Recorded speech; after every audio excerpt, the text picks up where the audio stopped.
ఓం శాంతి. ఏలూరు దైవీ పరివారం అందరికీ కూడా నా తరపున నూతన సంవత్సర శుభాకాంక్షలు. బాబ్దాదా అయితే కొత్త సంవత్సరం ప్రారంభమవుతూనే పిల్లలందరికీ కూడా శుభాకాంక్షలు తెలియజేశారు. డిసెంబర్ 31కి బాబా వచ్చి మధువనంలో ఏదైతే కొత్త సంవత్సరం మురళి వినిపించారో అదంతా మీరు అందరూ శ్రద్ధగా వినే ఉంటారు. బాబా వస్తూనే పిల్లలందరికీ కూడా 3 విధాలైనటువంటి శుభాకాంక్షలు తెలియజేశారు. గుర్తుందా? అందరికీ కూడా స్వీకరించారా?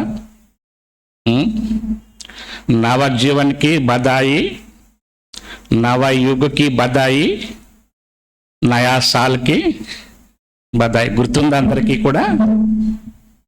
కొత్త జీవితము, బ్రాహ్మణ జీవితముకి శుభాకాంక్షలు. కొత్త యుగం యొక్క, మీరు వెళ్ళబోయే కొత్త యుగం యొక్క శుభాకాంక్షలు. ఈ ప్రపంచంలో ఏదైతే సాంప్రదాయంగా జరుపుకుంటూ ఉంటారో కొత్త సంవత్సరం, కొత్త సంవత్సరానికి శుభాకాంక్షలు బాబా తెలియజేశారు. చెప్పాలంటే ఏదైతే మొన్న 31st మురళి ఉందో మీరందరూ కూడా మనసు పెట్టి ఏకాగ్రతతో చాలా శ్రద్ధగా అందరూ వినే ఉంటారు. నిజంగా చెప్పాలంటే ఆ మురళి అనేది ఒకసారి కాదు ఎన్నిసార్లు చదివినా సరే అంత ధారణాయుక్తమైనటువంటి మురళి. సంవత్సరం మొత్తానికి సరిపోయినటువంటి హోంవర్క్ బాబా మనకి ఆ మురళిలో తెలియచేయడం జరిగిందనమాట. అదేవిధంగా ఈరోజు కూడా బాబా ఎంత మంచి విషయాలు తెలియజేశారు.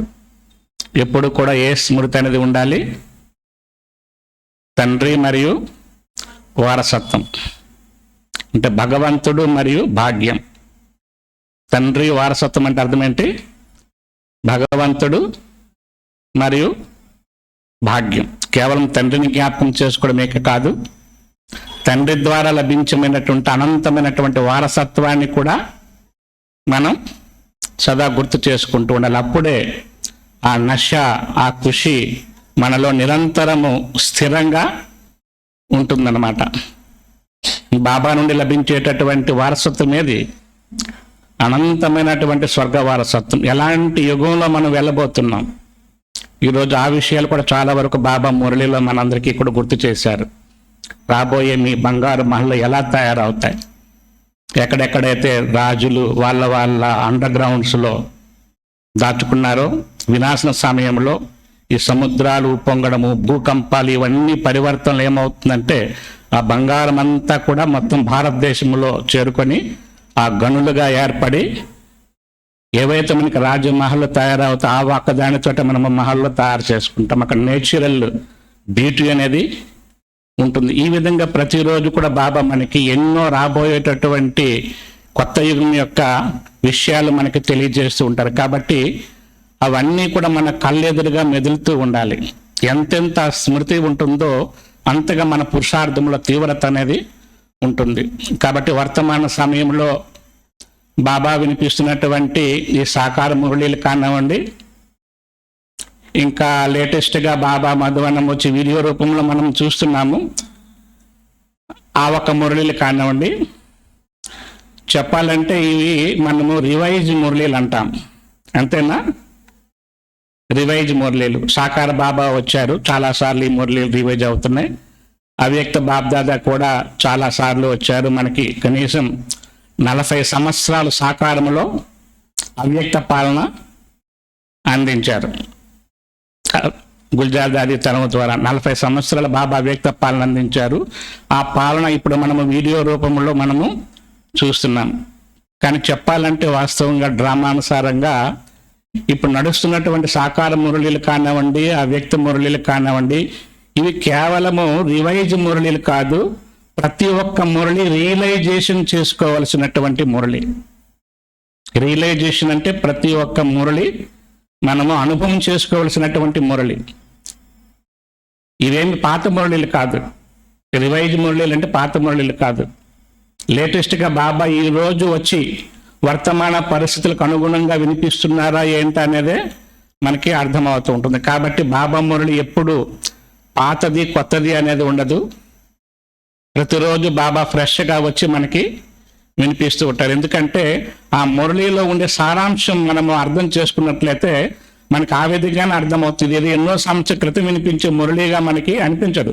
వర్తమాన సమయంలో ప్రజెంట్ నడుస్తున్నటువంటి పరిస్థితులకు అనుగుణంగా ప్రపంచ పరిస్థితులు కానివ్వండి, మన గృహస్థ పరిస్థితులు కానివ్వండి, మన యొక్క స్థితి గతులు కానివ్వండి, మన బలహీనతలు కానివ్వండి, ఏవైతే ఉన్నాయో A to Z మురళిలో బాబా ఫ్రెష్గా ఇప్పుడే వచ్చి మనకి వినిపిస్తున్నట్లుగా ఉంటుంది. కాబట్టి ఏ ఒక్క మురళిని కూడా మనం అంత తేలిగ్గా తీసుకోకుండా ప్రతి మురళిని చాలా విశేషంగా తీసుకోవాలన్నమాట.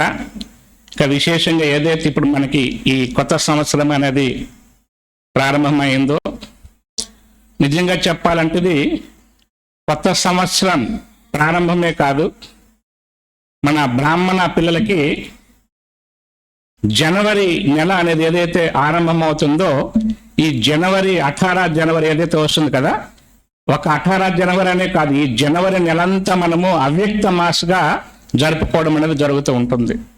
అవ్యక్త నెల. కాబట్టి కొత్త సంవత్సరంలో మళ్ళా మన పురుషార్థంలో, మన బ్రాహ్మణ జీవితంలో కొత్తదనం తీసుకురావడానికి విశేషమైనటువంటి సంకల్పం తీసుకోవటమే కాదు, ఇది అవ్యక్త మాసం నడుస్తుంది కాబట్టి మన స్థితిని కూడా బాబా సమానంగా అవ్యక్తంగా తయారు చేసుకోవడానికి విశేషంగా పురుషార్థం చేయవలసినటువంటి సమయం అన్నమాట. ఇది అర్థమైంది కదా. ఎందుకంటే ఈ అవ్యక్త మాసం అనేది బాబా చెప్తారు, ఇది వరదాని మాసం. ఈ అవ్యక్త నెల అనేది వరదాని మాసం. వరదాని మాసం అంటే ఏంటో తెలుసా? ఏ విధంగా బ్రహ్మబాబా 18 జనవరి రోజున రాత్రి ప్రకాశమన్ దాదిని పిలిచి ఆ చేతిలో చెయ్యి వేసి తన యొక్క దృష్టి ద్వారా బాబా తన యొక్క సర్వశక్తులు, సర్వ గుణాలు, సర్వ పవర్స్ అన్ని కూడా ప్రకాశమన్ దాది గారికి విల్చేసి ఈ అనంతమైనటువంటి సేవా బాధ్యతను దాది గారి చేతిలో పెట్టారో, ఒక దాది గారి చేతిలో పెట్టడమే కాదు, బాబా అవ్యక్తమై తన యొక్క సేవా బాధ్యతను మన పిల్లలకు అప్పగించి చంద్రుడు అవ్యక్తమయ్యి నక్షత్రాలను ప్రత్యక్షం చేయడం కోసము విశేషంగా బాబా అవ్యక్తమయ్యారన్నమాట. కాబట్టి ఈ అవ్యక్త నెలలో ఎవరైతే విశేషంగా పురుషార్థం చేస్తారో వాళ్ళకి extra lift, extra Madad, extra సహయోగం అన్నది బాబా నుండి ఒక గిఫ్ట్ రూపంలో, ఒక వరదాన రూపంలో విశేషంగా లభిస్తుంది. చెప్పాలంటే సంవత్సరం మొత్తం మనము పురుషార్థం చేసి ఎంతైతే ప్రాప్తి పొందుతున్నామో, ఈ సంవత్సరం మొత్తం ప్రాప్తి ఈ ఒక్క నెలలోనే మనం జమ చేసుకోవచ్చు. ఇది అందుకే దీన్ని వరదాని మాసం అంటారు. అంటే బ్రహ్మబాబా అవ్యక్తమైన సందర్భంగా బ్రహ్మబాబా తరపు నుండి మనకు ఒక గిఫ్ట్గా, అది గిఫ్ట్ అనుకోండి, ఒక లిఫ్ట్ అనుకోండి, ఒక వరదాన రూపంలో విశేషంగా బాబా మనకు ఒక సౌగాత రూపంలో మనకి ఈ ఒక్క నెల అనేది కేటాయించడం జరిగింది. కాబట్టి ఎవరైతే విశేషంగా వాళ్ళపై వాళ్ళకి అటెన్షన్ ఉంచి గమనిక పెట్టి ఎవరైతే పురుషార్థం చేస్తారో తప్పనిసరిగా వాళ్ళకి ఈ ఒక్క భాగ్యం అనేది తయారవుతుందన్నమాట. బ్రహ్మబాబా కూడా ఎందుకు అవ్యక్తమయ్యారో తెలుసా? చాలా మంది బ్రహ్మబాబా అవ్యక్తమయ్యేటప్పుడు అయ్యో బాబా మన నుండి దూరం అయిపోయారు అని చెప్పేసి చాలా మంది అనుకున్నారు. కానీ ఎంతెంత జ్ఞానం యొక్క గుషియతులకి వెళ్తుంటామో, డ్రామా కళ్యాణకారి, బాబా కళ్యాణకారి, డ్రామాలో నడుస్తున్నటువంటి ప్రతి సెకండ్, ప్రతి సిచ్యువేషన్, ప్రతి పరిస్థితులు కూడా కళ్యాణమే ఇమిడి ఉంది. బాబా వెళ్ళిపోయారని చాలా మంది దాదీలు కూడా అప్పుడు బాధపడ్డారు. కానీ జనవరి 18 తర్వాత ఎప్పుడైతే జనవరి 21వ తేదీన గుల్జార్ దాది గారి తరువులో అవ్యక్త బాబ్ దాదా ప్రవేశమే ఆ రోజు నుండి అవ్యక్తం నుండి స్టార్ట్ చేయడం జరిగిందో, ఎందుకు అవ్యక్తం అవ్వవలసి వచ్చింది అనే విషయం కూడా బాబా ఆ ఫస్ట్ మురళిలోనే క్లియర్ చేయడం అనేది జరిగింది. ఎందుకు బాబా అవ్యక్తమయ్యారు? స్థూలంగా ఉండేటప్పుడు ఈ దేహం యొక్క బంధనం, లిమిటెడ్గా ఉంటాం. ఎందుకంటే ఈ దేహ ప్రపంచంలో ఉన్నంత వరకు ఈ దేహ ప్రపంచము, దేహంలో ఉండేటటువంటి వాతావరణం ఇదంతా కూడా లిమిటెడ్గా ఉంటుంది, హద్దుల్లోనే ఉంటాం. అంతకు మించి మనము ముందుకు వెళ్ళాలంటే మాది సాధ్యమయ్యేది కాదు స్థూల రూపంలో. అది సూక్ష్మ రూపంలో మాత్రమే సాధ్యమవుతుంది. కాబట్టి మిగిలి ఉన్నటువంటి ఈ ఒక సేవా కార్యక్రమాన్ని ఇంకా చాలా స్పీడ్ పెంచడం కోసం, ఈ ఒక సేవని ఇంకా తీవ్రతరం చేయటం కోసం, ఇంకా అనేక మంది పిల్లలను తయారు చేయడం కోసం ఈ స్థూలమైనటువంటి దేహాన్ని వదిలి బాబా అవ్యక్త లోకానికి వెళ్ళటం జరిగింది. మనం గమనించినట్లయితే బ్రహ్మబాబా అవ్యక్తమయ్యేటప్పటికి 1969 నాటికి ఒక్క దేశంలో కూడా సేవా కేంద్రం అనేది లేదు. మన భారతదేశంలో కూడా కొన్ని ముఖ్యమైనటువంటి పట్టణాల్లోనే బాబా సేవా కేంద్రాలు ఉన్నాయి, ముఖ్యమైనటువంటి పట్టణాల్లోనే. ఇప్పుడు మనం చూస్తున్నటువంటి గల్లీ గీతా పాఠశాల, ఊరు వాడవాడ, పల్లె గ్రామాలు ఏవైతే మనం బాబా సేవా కేంద్రాలు చూస్తున్నామో, బ్రహ్మబాబా అవ్యక్తమయ్యేటప్పటికి ఇవేమీ కూడా లేవు. బ్రహ్మబాబా అవ్యక్తమైన తర్వాతనే ఈ సేవలో స్పీడ్ అనేది పెరిగింది. ఎప్పుడైతే 1972 నుండి విదేశీ సేవ స్టార్ట్ అయిందో అప్పటి నుండి ఈరోజు 145 దేశాల్లో బాబా సేవా కేంద్రాలు వెలిశాయి. అంటే ఇదంతా ఎవరు చేస్తున్న సేవ? ఎవరు చేసిన సేవ? స్థూలంగానైతే ప్రకాశమాన్ దాది గారు నిమిత్తమయ్యారు, విదేశీ సేవకు జానకి దాది గారు నిమిత్తమయ్యి విదేశాల్లో సేవ చేశారు. స్థూలంగా ముందుగా కనిపిస్తున్నటువంటి వాళ్ళు ఈ దాదీలు, సీనియర్ అన్నయ్యలు, అక్కలు, వీళ్ళందరూ కనిపిస్తున్నారు. కానీ వీళ్ళందరికీ కూడా బ్యాక్ బోర్డ్ ఎవరు? సూక్ష్మమైనటువంటి శక్తి బాబ్దాదా సూక్ష్మ రూపంలో, పరిస్థా రూపంలో. ఇప్పటికీ కూడా మధువనం చాలా మంది విదేశీయులు వస్తూ ఉంటారు, బాబా పిల్లలు. వాళ్ళ అనుభవాలు మనం విని తెలుసుకున్నట్లయితే వాళ్ళు ఏం చెప్తారంటే, మీరు ఎలా వచ్చారు ఈ జ్ఞానంలో కంటే, ప్రతి ఒక్కరికి విదేశీయులకి బాబా సాక్షాత్కారం, బ్రహ్మబాబా సాక్షాత్కారం జరిగి స్వప్నంలో వెళ్ళి, మీరు పలానా దగ్గర శ్వేత వస్త్రధారులు ఉన్నారు, అక్కడికి మీరు వెళ్ళండి, అక్కడ మీకు జ్ఞానం లభిస్తుందని చెప్పి ఆ విధంగా బ్రహ్మబాబా వాళ్ళకి సంకల్పం ద్వారా తెలియజేయడం అనేది జరిగింది. ఇప్పటికీ కూడా బ్రహ్మబాబా అంటే ఎంతో ఇష్టపడతారు విదేశీయులు, ఎందుకంటే అవ్యక్త పాలన పొంది ఉన్నారు కాబట్టి.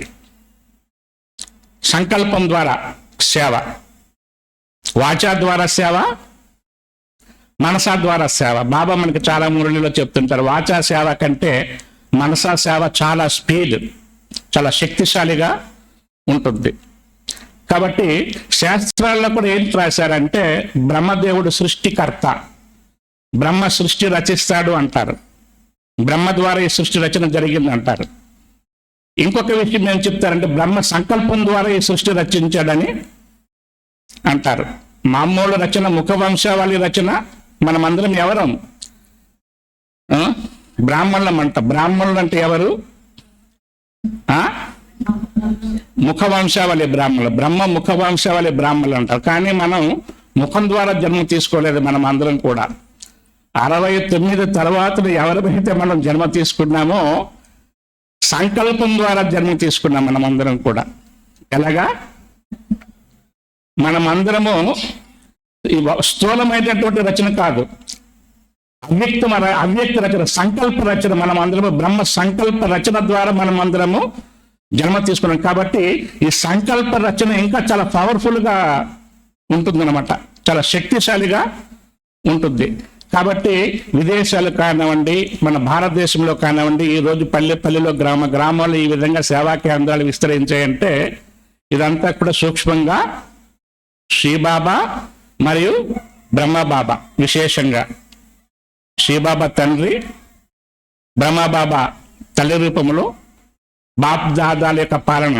బాప్ దాదా అంటే తల్లిదండ్రుల యొక్క పాలన మనం అందరం కూడా పొందుతూ ఉన్నాం అన్నమాట. అర్థమైంది కదా? కాబట్టి ఈ యొక్క అవ్యక్త రచన ఏదైతే ఉందో చాలా శక్తిశాలి రచన. ఈ యొక్క దీన్ని మనం బాగా వినియోగించుకోవాలి. ఇంకా బాబా ఏదైతే మనకి తెలియజేశారో మన మురళిలో కూడా, ఈ బ్రాహ్మణ జీవితానికి ఆధారం ఏదైతే ఉందో త్యాగము, తపస్సు, సేవ.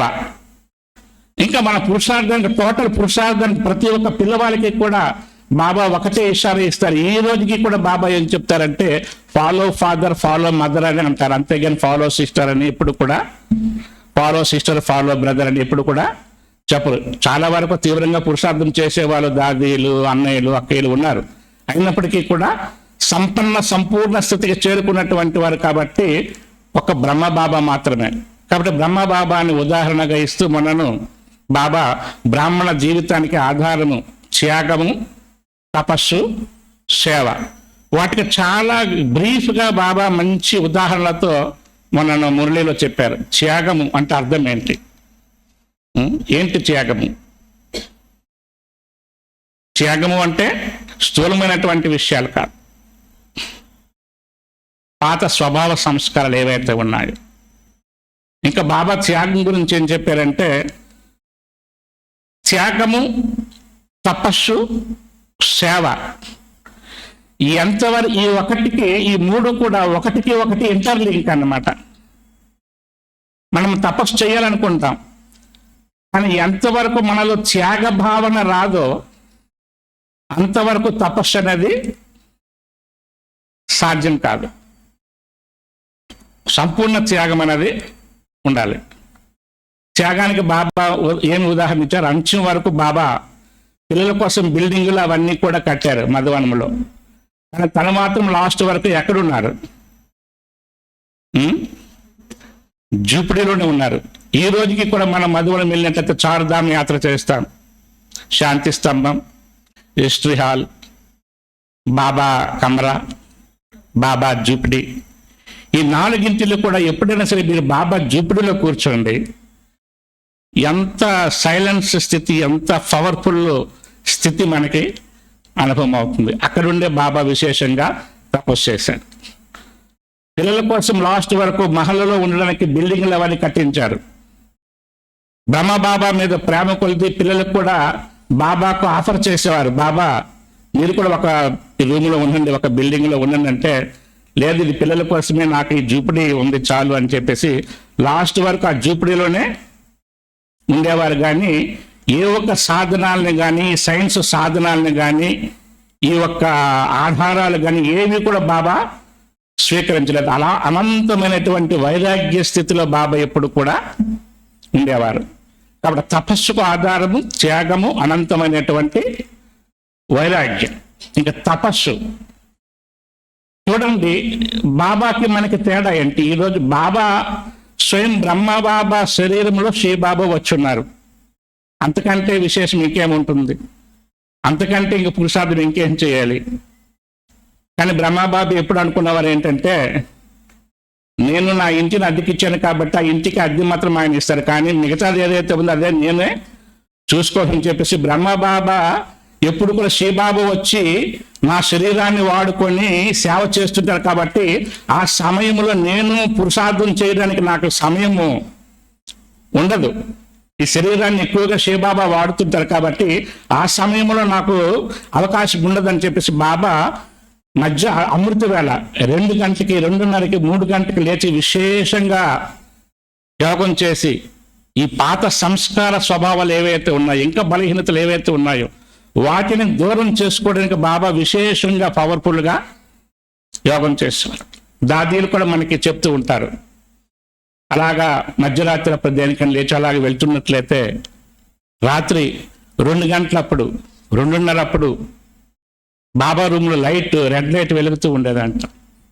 దాదీలు అనుకునేవారంట, ఇంత లైట్ ఆఫ్ చేసి లైట్ ఆఫ్ చేయడం మర్చిపోయారేమో బాబా పడుకునేటప్పుడు అనుకుని వెళ్ళి చూసినట్లయితే దీక్షతో ఏకాగ్రత పవర్ఫుల్గా ఒక జ్వాలా స్వరూపంలో ఉంటూ బాబా యోగం చేస్తుండేవారంట. దేనికోసం?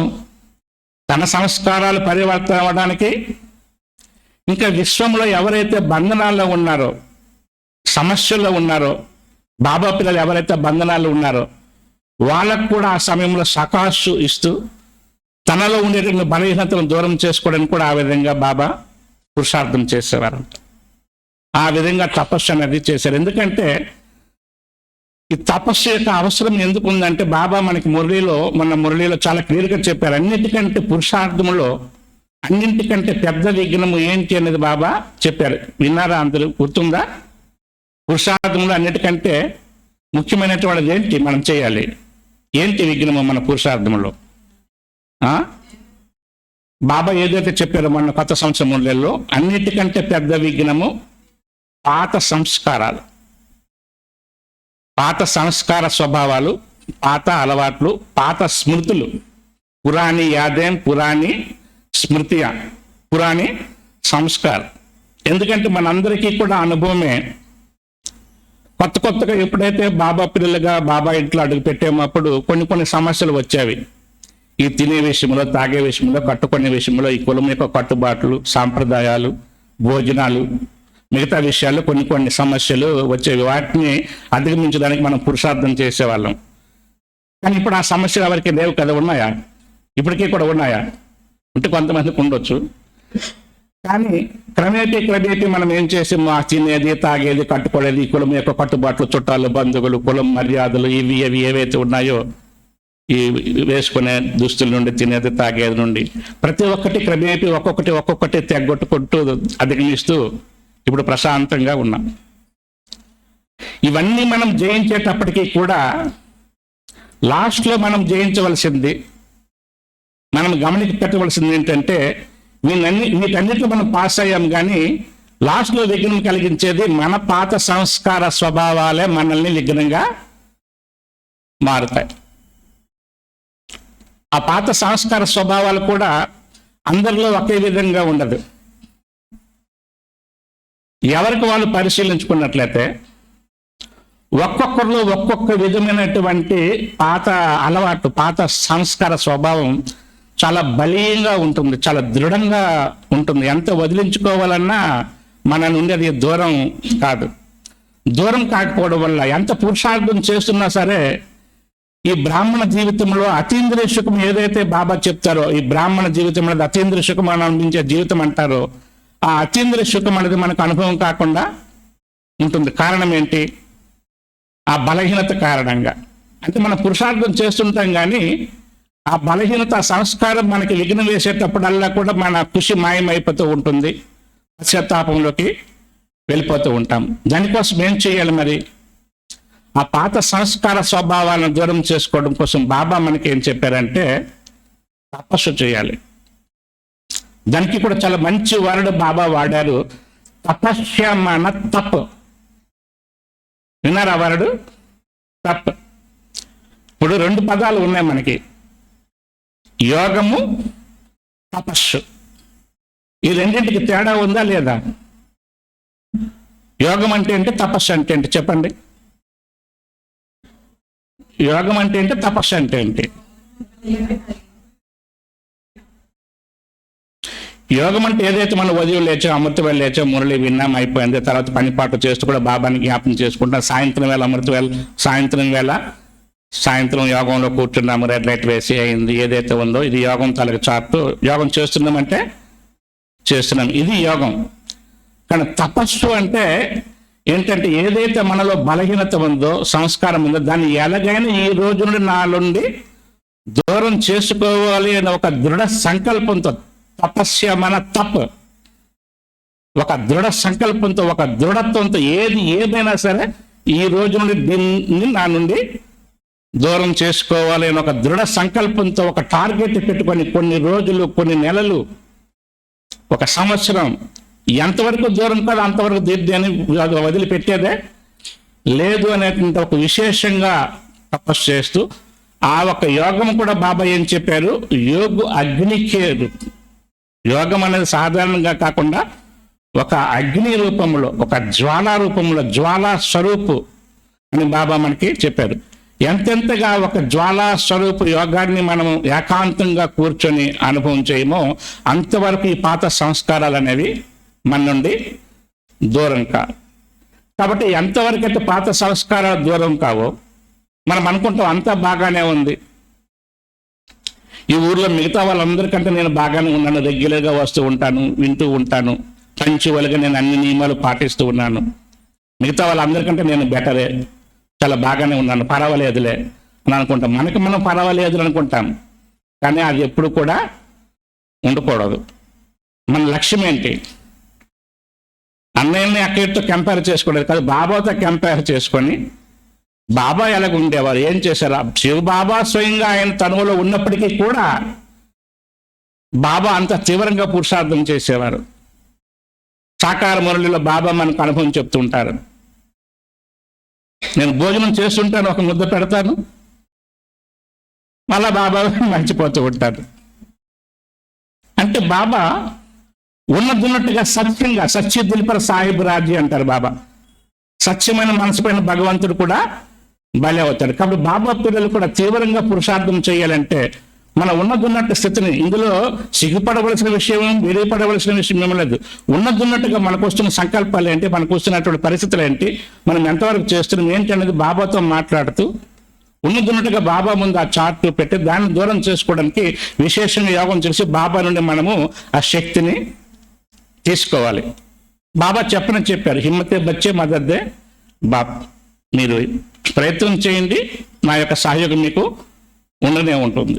ఇంకా బాగా చేసినట్లయితే కనికరించి ఏ విధంగా టీచర్ లాస్ట్ టైంలో గ్రేస్ మార్కులు ఇచ్చైనా పాస్ చేస్తారో అదేవిధంగా గ్రేస్ మార్కులు ఇచ్చైనా సరే నేను మీకు పాస్ చేసే తీరుతాను, కానీ మీ నుండి మాత్రం ఆ ఒక ప్రయత్నం అనేది నాకు కనిపించాలని బాబా చెప్తారు. ఆ విధంగా ప్రతి ఒక్కరు కూడా ఇప్పుడు సమయానుసారంగా గుర్తించుకొని ఆ ఒక బలహీనతలు, సూక్ష్మ బలహీనతలు ఏవైతే ఉన్నాయో వాటిని మనం దూరం చేసుకునేటటువంటి ప్రయత్నం అనేది చేయాలి. ఆ సూక్ష్మ బలహీనతలు అనేవి చెప్పాను కదా, ఒక్కొక్కరిలో ఒక్కొక్కటి బలంగా ఉంటుంది. ఒకరిలో దృష్టి వృత్తి చంచలం అవుతూ ఉంటుంది, ఒకరిలో చెడు దృష్టి, ఒకరిలో మాట అనగానే రియాక్షన్లోకి వచ్చేసి కోపంలోకి, ఆవేశంలోకి వచ్చేస్తూ ఉంటాము. కొంతమంది అసలు ఏమి మాట్లాడరు, సైలెన్స్గానే ఉంటారు. కానీ ఇతరులను అనుమానంగా చూడడం, ఇతరుల మీద అనుమానంగా చూడడం, లేకపోతే ఇంట్లో ఉన్నా సరే ఎవరితో మాట్లాడకుండా సైలెన్స్గా ఉండడం, ఎవరితో మాట్లాడకుండా ఉండడం. సైలెన్స్లో కూడా 2 సైలెన్స్లు ఉంటాయి. ఇంట్లో ఉంటారు అనుకోండి, ఎవరితో సరే మనకు పడకుండా ఉండేటప్పుడు పూర్తిగా మాట్లాడకుండా ఉంటాం, సైలెన్స్. దాన్ని సైలెన్స్ అంటారా అక్కలు? ఏమంటారు? ఎవరితో పడకుండా ఉండేటప్పుడు, ఎవరితో సరే మనకి ఇబ్బందిగా ఉండేటప్పుడు ఇంకెందుకు అని చెప్పి కామ్గా ఉండుకొని, వాళ్ళు పిలిచినా పలక ఏమీ లేదు, మౌనంగా ఉండి సైలెన్స్గా ఉంటాం. కానీ ఆ సైలెన్స్ ఎంత డేంజరో తెలుసా? మనకంటే ఇంటిలో వాతావరణాన్ని పూర్తిగా మార్చేస్తుంది. ఎవరికి తిన్నది వంట పట్టదు, ఫ్రీగా ఉండలేరు, సంతృప్తిగా ఉండలేరు, ఖుషిగా ఉండలేరు. ఆ ఇంటి వాతావరణం ఒక ఖుషి యొక్క మొహం అనేది. కాబట్టి అలాంటి సైలెన్స్ బాబా కోరుకోవటం లేదు. సైలెన్స్గా ఉండండి, గంభీరంగా ఉండండి, కానీ ఎప్పుడు కూడా హర్షితముఖంగా, బయట లోపల ఫ్రాంక్గా, ఎలాంటి వాళ్ళతోనైనా సరే అడ్జస్ట్ అయిపోయేటటువంటి సంస్కారం మనం తయారు చేసుకోవాలి. బాబా చెప్తారు, రావణాసుడితోనైనా సరే మీరు స్నేహంగా ఉండేటటువంటి వాళ్ళుగా. రావణాసుడు కానివ్వండి, ఎలాంటి రాక్షసులు లాంటి స్వభావం అయినా సరే అలాంటి వాళ్ళతో కూడా మీరు శుభభావన పెట్టుకుని స్నేహంగానే ఉండాలి. మీ యొక్క శుభభావన యొక్క వైబ్రేషన్స్ అవతల వాళ్ళు చెడ్డవాళ్ళే, కానీ మీ యొక్క స్వభావాన్ని మీరు ఎందుకు విడిచిపెట్టుకోవాలి? మీరు మాత్రం బాబా సమానంగా శుభభావన, శుభకామన కలిగి ఉండాలి. ఈ విధంగా బాబా ఏదైతే ప్రతి మురళిలో పాయింట్ మనకు చెప్తున్నా, ప్రతి ఒక్క మురళిని మనము ప్రతి ఒక్క విషయాన్ని ఆధారంగా చేసుకొని రోజు రోజుకి ఆ ఒక పరివర్తన అనేది మనలో తీసుకుని వస్తూ ఉండాలి. ఆ విధంగా త్యాగము, తపస్సు, నెక్స్ట్ 3వది సేవ. ఆ సేవ అనేది కూడా చాలా చక్కగా బాబా మురళిలో చెప్పారు. సేవ అంటే ఎలా చేయాలి, ఎలాంటి భావంతో చేయాలి? శుభ భావన కాదు. సేవ గురించి బాబా ఏం చెప్పారంటే నిమిత్త భావన. నిమిత్త భావన అంటే ఈరోజు బాబా కూడా స్లోగన్లో చెప్పారు. గుర్తుంది అందరికీ ఈరోజు స్లోగన్? చెప్పండి, రిపీట్ చేయండి. ఏవైతే మనలో ఉండేటువంటి విశేషతలు, గుణాలు ఏవైతే ఉన్నాయో, ఏ ప్రభు కా దేన్ హై, ప్రభు కా ప్రసాద్ హై, ఇస్కో మేరా మాననా హి దేహాభిమాన హై. నిజంగా ఒకసారి ఆలోచించండి, గుండె మీద చేయి వేసుకొని ఆలోచించండి. బాబా ఇంటికి రాకముందు, బాబా దగ్గరికి రాకముందు మనం ఎలా ఉండేవాళ్ళం? బాబా దగ్గరికి వచ్చిన తర్వాత ఎంత పరివర్తన మనలో వచ్చింది? మన మాట, మంతి, వృత్తి, దృష్టి, కట్టుబాట్లు, వ్యవహారం, నడవడిక ఎంత మార్పు వచ్చింది. ఇంకా ప్రతి ఒక్క విషయంలో కూడా ఏదైనా కార్యం చేయాలంటే మనలో ఆ క్రియేటివిటీ వచ్చింది, ఆ విశేషతలు వచ్చాయి. ఏ ఒక్క సేవ చేయాలన్నా అందరి సహయోగంతో ఎంతో దిగ్విజయంగా ప్రతి ఒక్క కార్యాన్ని కూడా మనం సంపన్నం చేయగలుగుతున్నాం. ఇదంతా చేయిస్తుంది ఎవరు? బాబా. కాబట్టి ఎన్ని చేసినా సరే నిజంగా చెప్పాలంటే మన విశేషత అనేది అసలు లేనే లేదు. బాబా తన విశేషతలు మనకి కల్పించి ఒక వరదాన రూపంలో మనకిచ్చి, ఒక ప్రసాద రూపంలో మనకిచ్చి మనల్ని విశేషాత్మలుగా తయారు చేస్తున్నారు. బాబా దగ్గరికి వచ్చిన తర్వాతనే మనకి విలువ పెరిగింది, ఈ జీవితానికి విలువ పెరిగింది, ఈ జీవితం అనేది ఒక సార్థకమైంది. అంతేగాని బాబా దగ్గరికి రాకముందు ఇప్పటికీ మీరు కంపేర్ చేసుకోండి. కాబట్టి భగవంతుడు ఇచ్చినటువంటి ఒక గుణాలని, ఇవి నా తాలూకు గుణాలు, నా తాలూకు ప్లానింగ్, నా తాలూకు ఐడియా, నేను చేశాను, నేనే చేయగలను, నేను లేకపోతే ఇది జరిగేదే కాదు అని ఇలాంటి భావనలు ఏవైతే ఉన్నాయో, ఇదే పురుషార్థంలో వైకుంఠపాళి లాగా చూసారా? వైకుంఠపాళి చూసారా? ఆ పైకి ఎక్కుతారు నిచ్చెన, పైకి నిచ్చెనెక్కి ఒక్క దెబ్బతో ఎక్కడికి వస్తారు? పాము దగ్గరికి కిందకి వచ్చేస్తారు. కాబట్టి దైవీ ఒక బ్రాహ్మణ పురుషార్థంలో కూడా ఎంత ఎత్తుకు వెళ్ళిన ఎత్తు నుండి ఒక్కసారి కిందకి దించేసేది ఏంటంటే ఈ మైపాన్, నేను అనేటటువంటి భావన. మే దీనికే బాబా చెప్తారు, వాళ్ళు మే అంటే మేకను బలిస్తారు. కాబట్టి మేమే అంటే మేకలు బలి ఇవ్వడం కాదు, మేమే అంటే నేను నాది అని ఏదైతే ఈ ఒక భావన ఉందో దీన్ని మనం బలి ఇవ్వాలి. కాబట్టి ఎంత చేసినది మనదేమి కానే కాదు. దానికోసం ఒక బెస్ట్ ఎగ్జాంపుల్ నా ఒక జీవిత అనుభవమే. ఈరోజు మీ ముందు నేను ఉన్నానంటే, ఈరోజు మౌంట్ ఆబూలో అంత ఉన్నతమైనటువంటి హెడ్ క్వార్టర్లో గాడ్వుడ్ స్టూడియోలో ఈ ఛానల్స్ కోసం ఇంత విశేషమైనటువంటి సేవ బాబా చేయించుకుంటున్నారంటే, చెప్పాలంటే నేను నాకు మధువనం వెళ్ళేటప్పటికి ఈ కీబోర్డ్ మౌస్ అంటే ఏంటో కూడా నాకు తెలియదు. కంప్యూటర్ నాలెడ్జ్ అసలు జీరో, లేనే లేదు. టెక్నికల్ నాలెడ్జ్ అనేది నాకు లేనే లేదు. అక్కడికి వెళ్ళేటప్పటికి బాబా ఒక సీడీ రికార్డింగ్లో సేవ ఇచ్చారు. ఏంటి నాకు తెలియని సేవ బాబా ఇచ్చారు అనుకున్నాను. అయినా బాబా చెప్తారు, ఏదైనా హాజీ అనంటే నేను నేర్పుతానంటారు కదా బాబా. ఆ విధంగా చూస్తూ నేను ఎంతైతే చేసాను దానికి అనేక రకాలు నేర్పి ముందు ఈ మధువనంలో వీడియో డిపార్ట్మెంట్లో 10 సంవత్సరాలు సేవ చేసి ఈ బాబ్దాదాతలకు మెయిన్ డివిడి ఏదైతే ఉండదో అది చేసేటటువంటి భాగ్యం బాబా ఇచ్చారు.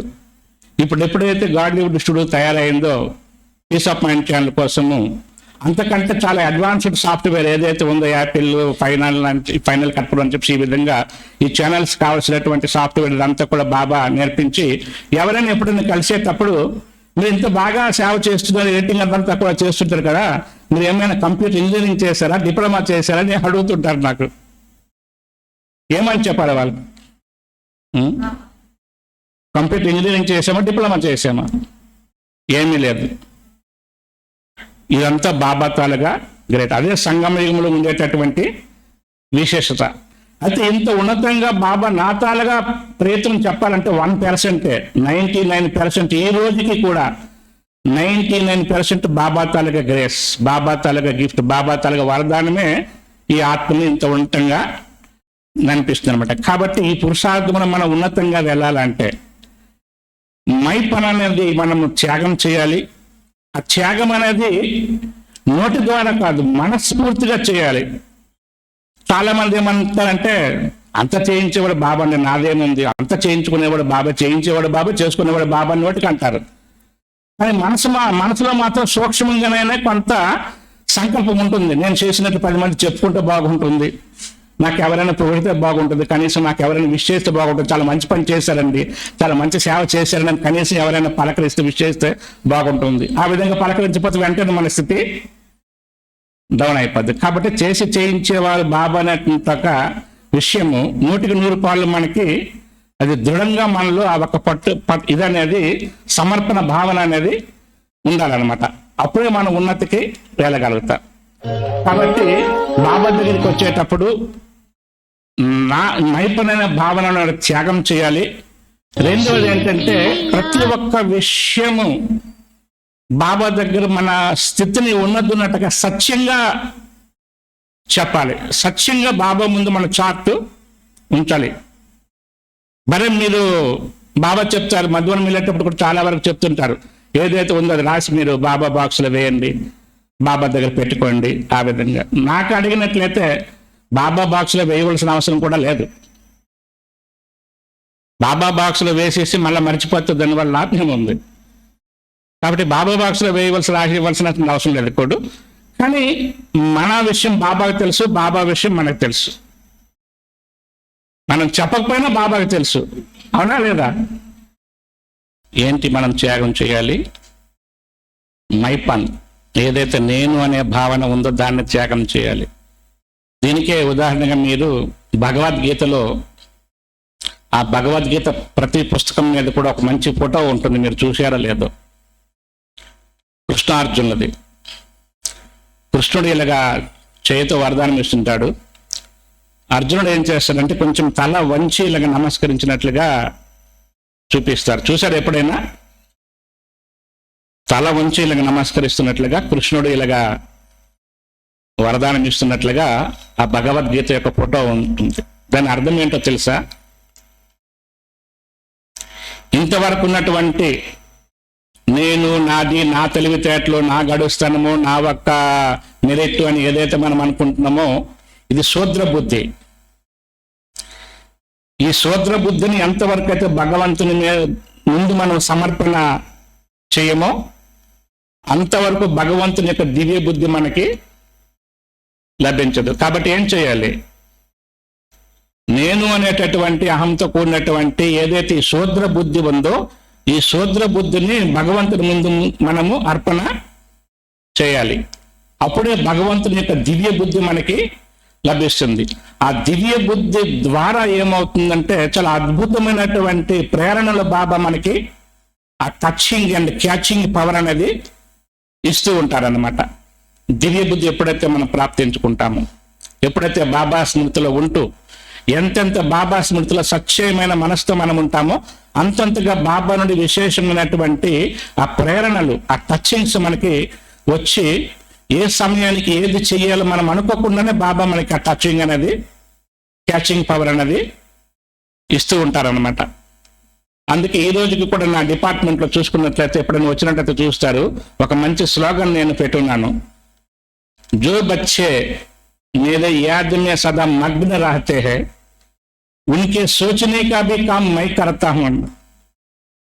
ఏ పిల్లలైతే స్వచ్ఛమైన మనసుతో నా స్మృతిలో ఉంటారో, యాద్మే మగ్న రహతే హే, నా స్మృతిలో నిమగ్నమై ఉంటారో వాళ్ళు ఆలోచించేది కూడా నేనే ఆలోచిస్తాను.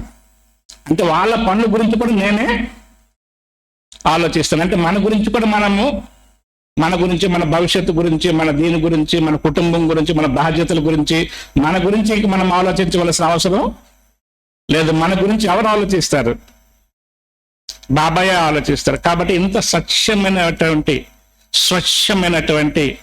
నిర్మలమైనటువంటి మనసు బాబాకు అతి ప్రియం. అందుకే చెప్తారు సచ్చే దిల్పారు సాహెబ్ రాజీ. భగవంతునికి సృష్టిలో అన్నింటికంటే ప్రియమైనటువంటి వస్తువు ఏంటంటే సత్యత. ఎవరైతే సత్యంగా ఉంటారో వాళ్ళు భగవంతుడి మీద బలి అవ్వడం కాదు, భగవంతుడే వాళ్ళ మీద బలి అయిపోతారు.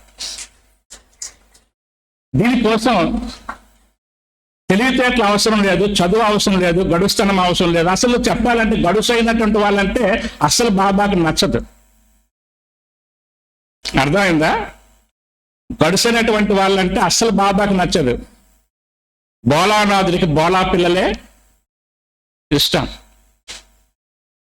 బాబా ఒక మహావాక్యం చెప్తారు ఏంటంటే, చాలా మంది అంటారు వాళ్ళని కలిసేటప్పుడు, మాకేం రాదండి, మాకు తెలివితేటలు లేవండి, మాకేం చదువు రాదండి అంటే. మీరేం మంచిది అంటారు బాబా. చదువు రాకుండా ఉండడమే మంచిది, ఆ తెలివితేటలు లేకపోవడమే మంచిది. ఆ తెలివితేటలు ఎందుకు పనికొచ్చిన తెలివితేటలు?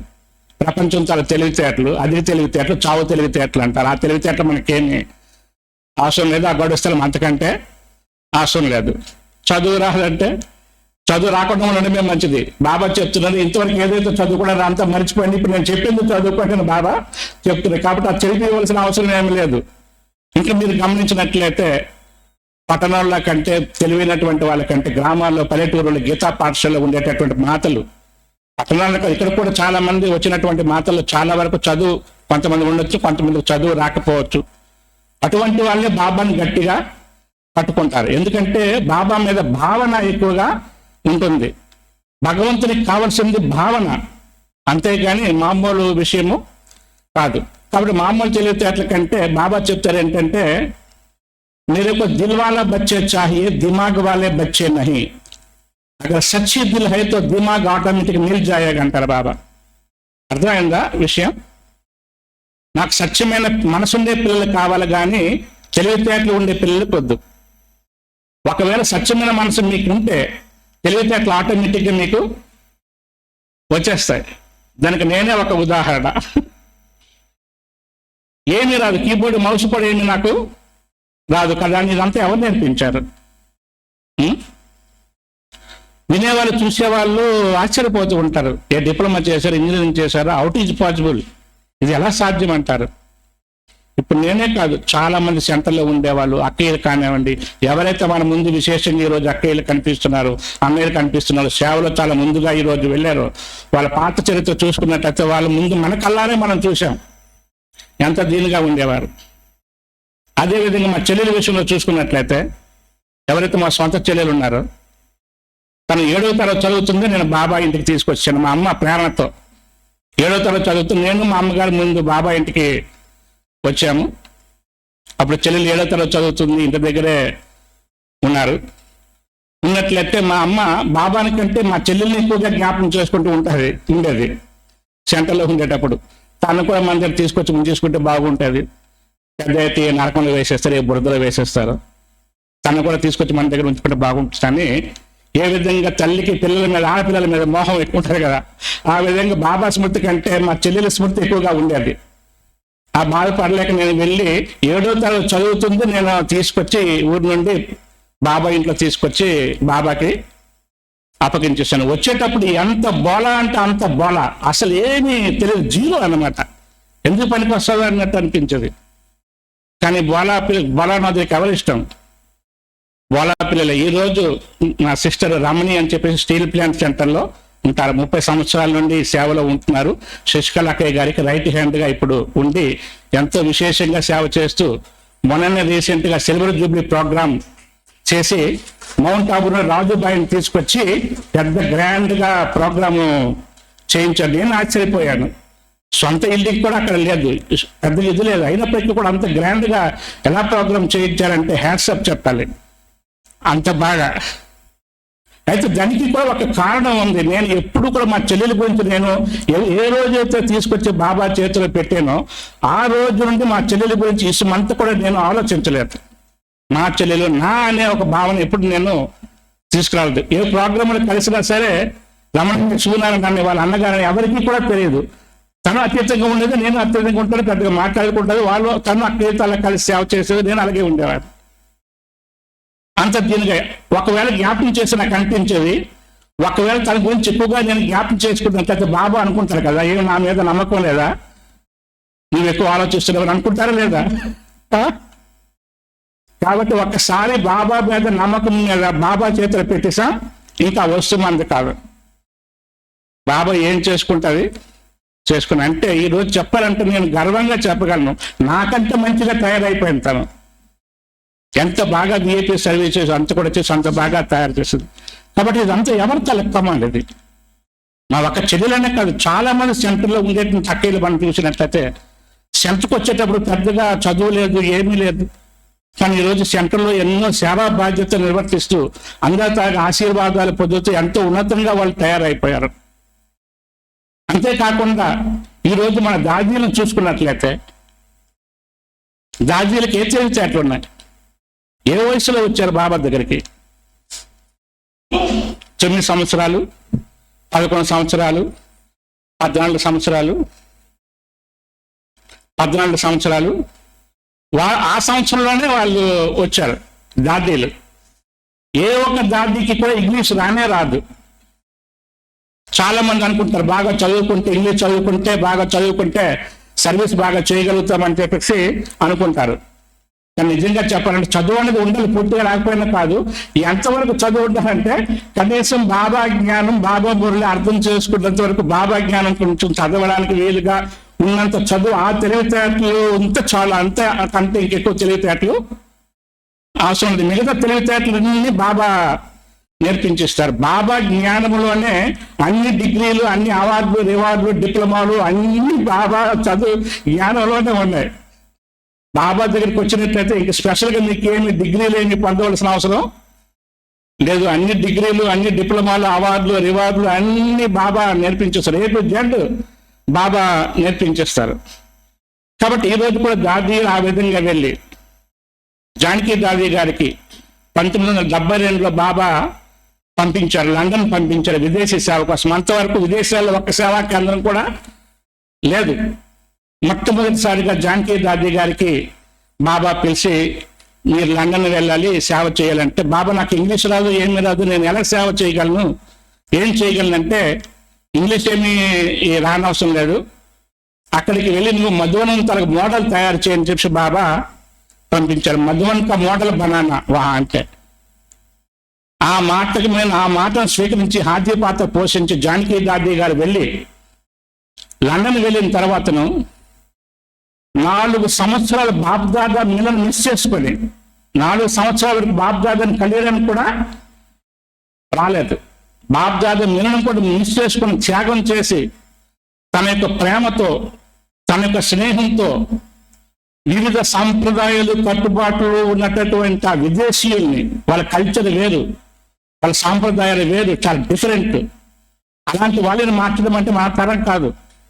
అలాంటి వాళ్ళను కూడా ప్రేమ యొక్క భాషతో, స్నేహం యొక్క భాషతో, ఈశ్వరీయ ప్రేమని, స్నేహాన్ని వాళ్ళకి అనుభవం చేయించి వాళ్ళ హృదయాలకి టచ్ చేసి ఎన్నో లక్షల కోట్ల మంది హృదయాలని గెలుచుకున్నారు జానకి దాదీ గారు. ఈరోజు 145 దేశాల బాబా జెండా ఎగరవేశారు. ఏ ఇంగ్లీష్ తెలుసు? ఏ దాదీలకి అసలు ఇంగ్లీష్ అనేది తెలియనట్లేదు. ఎంతో ఇంటర్మీడియట్ కంటే పెద్దగా చదువుకునే వాళ్ళ దాదీలు ఎవరు లేరు. గుల్జార్ దాదీ గారు అంటే 9 సంవత్సరాల ఏజ్లోనే బాబా దగ్గరికి వచ్చేసారు. బాబా రథం ఎవరైతే ఉన్నారో, గుల్జార్ దాదీ గారు, ప్రకాష్ మాన్ దాదీ గారు, చంద్రమాన్ దాదీ, ఎవరైతే దాదీలు ఉన్నారో చూసుకున్నట్లయితే వాళ్ళే ఈరోజు విశ్వంలో ప్రఖ్యాతి చెందుతూ దాదీలుగా ప్రఖ్యాతి చెంది, ఇప్పుడే కాకుండా కాబోయేటటువంటి అక్షరాత్రంలో వచ్చేటటువంటి విశ్వ మహారాజు, విశ్వ మహారాణిలుగా తయారవుతున్నారు. బాబా హృదయం మీద వాళ్ళకి స్థానం అనేది లభించింది. అంతకంటే ఉన్నతమైన స్థానం ఇంకేం కావాలి? అవునా కాదా? వీటన్నిటికీ ఆధారం ఏంటి? స్వచ్ఛత, నిమిత్త భావన. చేసి చేయించుకునేవాడు బాబా నా తాలూకు గొప్పతనం ఏమీ లేదు. కరణ్ కరావన్నహార్ శ్రీ బాబా, ఏక్ బల్ ఏక్ భరోసా, ఒకే నమ్మకం, ఒకే ఆధారం. నేరేపు ఏక్ బాప్ దూసరా నాకు ఒక బాబా తప్ప ఇంకెవరు లేరు. ఇంకా అందరూ ఉన్నారు, అందరూ మన వాళ్ళు, అందరూ మన పరివారమే. అందరూ లేరంటే ఎవరు నాకు లేరు, ఎవరితో నాకు సంబంధం లేదనేది కాదు అక్కడ అర్థం. ఇంతకు ముందు కంటే అందరినీ బాగా ప్రేమించాలి. కానీ ఎలాగా? మన ఇంటి వాళ్ళని ఎలా ప్రేమిస్తున్నామో అందరినీ అదే విధంగా ప్రేమించి, మన పరాయాన్ని ఒక భేదభావం లేకుండా, ఏ కులము మతం అనే భేదభావం లేకుండా విశ్వాత్ములందరినీ ఆత్మీయ దృష్టితో చూస్తూ, ఆ రూహానియత్తో చూస్తూ అందరూ నా వాళ్ళే, నేను బాబా వారిని, బాబా సంతానంగా అయ్యే కారణంగా ప్రపంచంలో ఉండే విశ్వాత్ములందరూ నా ఒక ప్రియమైనటువంటి సోదరి సోదరులే అనే భావన కలిగి ఉండి, ప్రతి ఒక్కరి మీద శుభ భావన, శుభ కామన కలిగి ఉండి, అలాంటి ఉన్నతమైనటువంటి స్థితి, శ్రేష్టమైనటువంటి స్థితి మనం ఎప్పుడైతే తయారు చేసుకుంటామో ఆ ఒక్క స్థితి ద్వారానే సేవ అనేది తయారవుతూ ఉంటుంది, సేవలో వృద్ధి జరుగుతూ ఉంటుంది. కారణం ఏంటంటే ఇప్పుడు సమయానుసారంగా మనం చూసుకున్నట్లయితే స్థూలమైనటువంటి వాచా సేవ సమయం అయిపోయింది. నోటి ద్వారా చెప్పే సేవ మొదట ఏదైతే మనం చేసేవాళ్ళమో, ఈ మేళాలు, చిత్ర ప్రదర్శనలు, ర్యాలీలు, ఆటో యాత్రలు, బస్సు యాత్రలు, రకరకాల యాత్రలు, ఏదైతే మనం వాచా ద్వారా రకరకాల సేవా కార్యక్రమాలు బాబా సందేశం ఇచ్చే ఏవైతే చేసామో చాలా వరకు ఆ సమయం అనేది ఇప్పుడు అయిపోయింది. అంతకంటే విశేషమైన సేవ మన ద్వారా జరగాలని బాబా ఇప్పుడు కోరుకుంటున్నారు. అలాంటి సేవ చేయాలంటే మన మనోబలం, మనోస్థితి అనేది చాలా ఉన్నతంగా ఉండాలి. ఎలాంటి బాబో అలాంటి పిల్లలు. తండ్రి గుణాలు ఏవో పిల్లల గుణాలు అదే. బాబా ఎవరు? ఈరోజు బాబా మొదలు ఏం చెప్పారు? బాబా జ్ఞానసాగరుడు, ప్రేమ సాగరుడు, పవిత్రతా సాగరుడు, సర్వ గుణాల సాగరుడు. మరి బాబా పిల్లలమైనటువంటి మనం ఎవరం? మాస్టర్. ప్రతి గుణాల్లో, ప్రతి శక్తుల్లో బాబా మనకి ఏ టైటిల్ ఇచ్చారు? దేవతల కంటే ఉన్నతమైనటువంటి టైటిల్ సంఘమిగులు బాబా మనకి ఇచ్చారు. బాబా తలక గుణాలు ఏవైతే ఉన్నాయో ఆ ముందు మనకి మాస్టర్, మాస్టర్ ప్రేమ, మాస్టర్ వరదాత, మాస్టర్ సద్గురు అని చెప్పి బాబా అన్ని టైటిల్ మనకి ఇచ్చారు. కాబట్టి ఒక్కొక్క రోజు ఒక్కొక్క సమానాన్ని మనం మెసులుకుంటూ ఈరోజు ఎంత మంచి విషయం బాబా చెప్పారు. పడుకునేటప్పుడు ఏం గుర్తు చేసుకోవాలి? ఆ లక్ష్మీనారాయణ ఫోటో గుర్తు చేసుకోవాలి. మీ ఎదురుగా పెట్టుకోండి, గుర్తు చేసుకోండి. మీలో మీరు మాట్లాడుతున్నారు. బ్రహ్మబాబా కూడా మురళి వినిపించేటప్పుడు మీరు వెళ్ళి చూస్తుంటారో లేదో, హిస్టరీ హాల్లో ఎదురుగానే లక్ష్మీనారాయణ ట్రాన్స్లేట్ చిత్రం ఉంటుంది. బాబా వినిపించేటప్పుడు ఆ చిత్రం చూసేటప్పుడు బాబాకి అంత ఏజ్లో కూడా ఎంతో ఉమ్మంగా ఉత్సాహం వచ్చి ఎంతో ఈ ఉత్సాహంగా బాబా చెప్పేవారు, నేను ఆ విధంగా మారుతున్నానని చెప్పేసి. కాబట్టి మన యొక్క అందరి యొక్క లక్ష్యం అదే కదా. కాబట్టి మేము ఆ విధంగా మారబోతున్నాం అన్నటువంటి స్థితిని మనం గుర్తు చేసుకొని, ఆహో బాబా ఎలా ఉండేవాడిని మీరు అలా తయారు చేశారు తండ్రి. గవ్వ సమానంగా ఉంది మా జీవితాన్ని, వజ్ర సమానంగా తయారు చేశారు. మీకు మేము మీ పాదాల దగ్గర మేము స్థానం అడిగాము, కానీ మీరు మీ తలపైన కూర్చుండి పెట్టుకుంటారు. మీ హృదయంలో మాకు స్థానాన్ని ఇచ్చారు. ఆ పాట ఎప్పుడైనా వింటే మీకు కన్నీళ్ళు వస్తాయా రాదా? చరణం మే జగహ్ మాంగేతే తుమ్నే దిల్ మే బిఠా దియా, ఏక్ బూంద్ కి ప్యాసి నజరోం మే సమాలియా అని చెప్పేసి ఈ పాట. మీకు మేము మీ పాద ధూళి అని చెప్పేసి మీకు చరణాల దగ్గర మేము స్థానం అడిగితే మీరు హృదయంలో కోంచుని పెట్టుకున్నారు. మీ ఒక్క దృష్టి మాకు దొరికితే చాలు, మా జీవితం ధన్యమవుతుంది అనుకునేటటువంటి వీళ్లకు మాకు ఒక్క దృష్టి అంటే మీ ఒక్క నజర, మీ ఒక్క కళ్ళలోని మమ్మల్ని ఎత్తుపడి మీ ఒక్క కంటి పాపగా మమ్మల్ని తయారు చేసుకున్నారు. శుక్రియా బాబా, శుక్రియా, ధన్యవాద్ బాబా, ధన్యవాద్. ఈ విధంగా బాబా నుండి పొందిన ప్రాప్తుల్ని, ఆ శక్తుల్ని, ఆ ఒక్క బాబా చేసిన ఉపకారాన్ని మన జీవితంలో మనం తలుచుకుంటూ ఎదురుగా తలుచుకుంటూ ఏం రావాలి? ఆనంద బాష్పాలు రావాలి. అర్థమైందా? బాబా పిల్లలు అయిన తర్వాత ఎప్పుడు కూడా వేడి కన్నీరు అనేది మన కంటి వెంబడి రాకూడదు. వేడి కన్నీరు ఎప్పుడు వస్తుంది? బాధతో ఉండేటప్పుడు, దుఃఖాల్లో ఉండేటప్పుడు, చింతల్లో ఉండేటప్పుడు వేడి కన్నీరు వస్తుంది. ఆ రోజులు అయిపోయాయి, గుడ్ బై చెప్పేశారా? ఇంకున్నాయా అక్కయ్యలు? ముందుగా అక్కయ్యలు చెప్పండి. అన్నయ్యలు, అక్కయ్యలకైతే మామూలు కన్నీరు వస్తుంది, అన్నయ్యలకైతే మామూలు కన్నీరు రాదు, కానీ మనసు బరువెక్కిపోతూ ఉంటుంది అనమాట. అన్నయ్యలకి మామూలుగా ఏడవరు వాళ్ళు. అక్కయ్యలకైతే ఏమనగానే గంగా కావేరి అలాగా ప్రవహిస్తూ ఉంటుంది. గంగా కావేరి సరస్వతి ప్రవహిస్తూ ఉంటుంది. ఇంతంటే చాలు, కొంతమంది తట్టుకోలేరు అనమాట, వెంటనే ఏం చేస్తూ ఉంటారు అనమాట. మన అన్నయ్యలు అయితే ఆ విధంగా ఏడవరు, గంభీరంగా ఉంటారు, కానీ మనసు బరువెక్కిపోతుంది. కానీ ఆ మనసు బరువెక్కవలసిన అవసరం లేదు, ఈ కన్నీళ్ళు కార్చవలసిన అవసరం లేదు. ఆ రోజులు అయిపోయాయి, బై బై. ఇప్పుడు మన కంటిలో ఏ కన్నీరు రావాలి? ఆనంద బాష్పాలు రావాలి. బాబా చెప్పినటువంటి పాట పాడుతూ, వా బాబా వా, వా మేరా శ్రేష్ఠ భాగ్య వా, వాహ్ డ్రామా వా, వాహ్ మేరా మీఠీ దైవీ పరివార్ వా, ఓహో బాబా ఓహో, ఓహో నా శ్రేష్ఠ భాగ్యం ఓహో, ఓహో డ్రామా ఓహో, ఓహో మధురమైనటువంటి అలౌకిక దైవీ పరివారం ఓహో. చెప్పి ఈ విధంగా అనుకుంటూ మనం కన్నీళ్లు కారుస్తూ బాబా ఎదురుగా అలాగ ఉంటూ ఉంటూ ఉంటూ బాబా ఒడిలో నిద్రపడి, బెడ్ మీద నిద్రపోకూడదు. ఎక్కడ పడుకుంటారు? బెడ్ మీద కాదు, బెడ్ మీద పడుకుంటే నిద్ర రాదు. బాబా ఒడిలో విశేషంగా బ్రహ్మ బాబా సూక్ష్మత్రంలోకి వెళ్ళి బ్రహ్మ బాబా తల్లి పిల్లలు ఎక్కడ పడుకుంటారు? తల్లి ఒడిలో పడుకుంటారు. కాబట్టి బాబ్ దాదా ఒడిలో సూక్ష్మంలో బాబ్ దాదా ఒడిలో పడుకుంటూ బాబా మా తల మీద చేయి వేసి నిమురుతూ పిల్లలకి ఏ విధంగా తల్లి జ్వాలపాట పాడుతూ ఎంత బాధ ఉన్న పిల్లలకు ఒడిలో పెట్టుకొని ఆ తల్లి అలాగ నిమురుతుంటే బాధలన్నీ మరిచిపోయి మైమరిచి నిద్రపోతారు. అవునా కాదా? మనం పెద్దవాళ్ళమైనా సరే బాబా దగ్గర పిల్లవాళ్ళమే. కాబట్టి మనం కూడా బాబా దగ్గర మాట్లాడుతూ అలాంటి ఆనంద భాషలతో బాబా ఒడిలో పడుకొని ఉన్నట్లయితే బాబా ఈరోజు మనకు అడిగారు మళ్ళీ ఆ విధంగా పడుకొని మీరు వదిలి లేచి చూడండి ఎంత మధ్య వస్తుందో.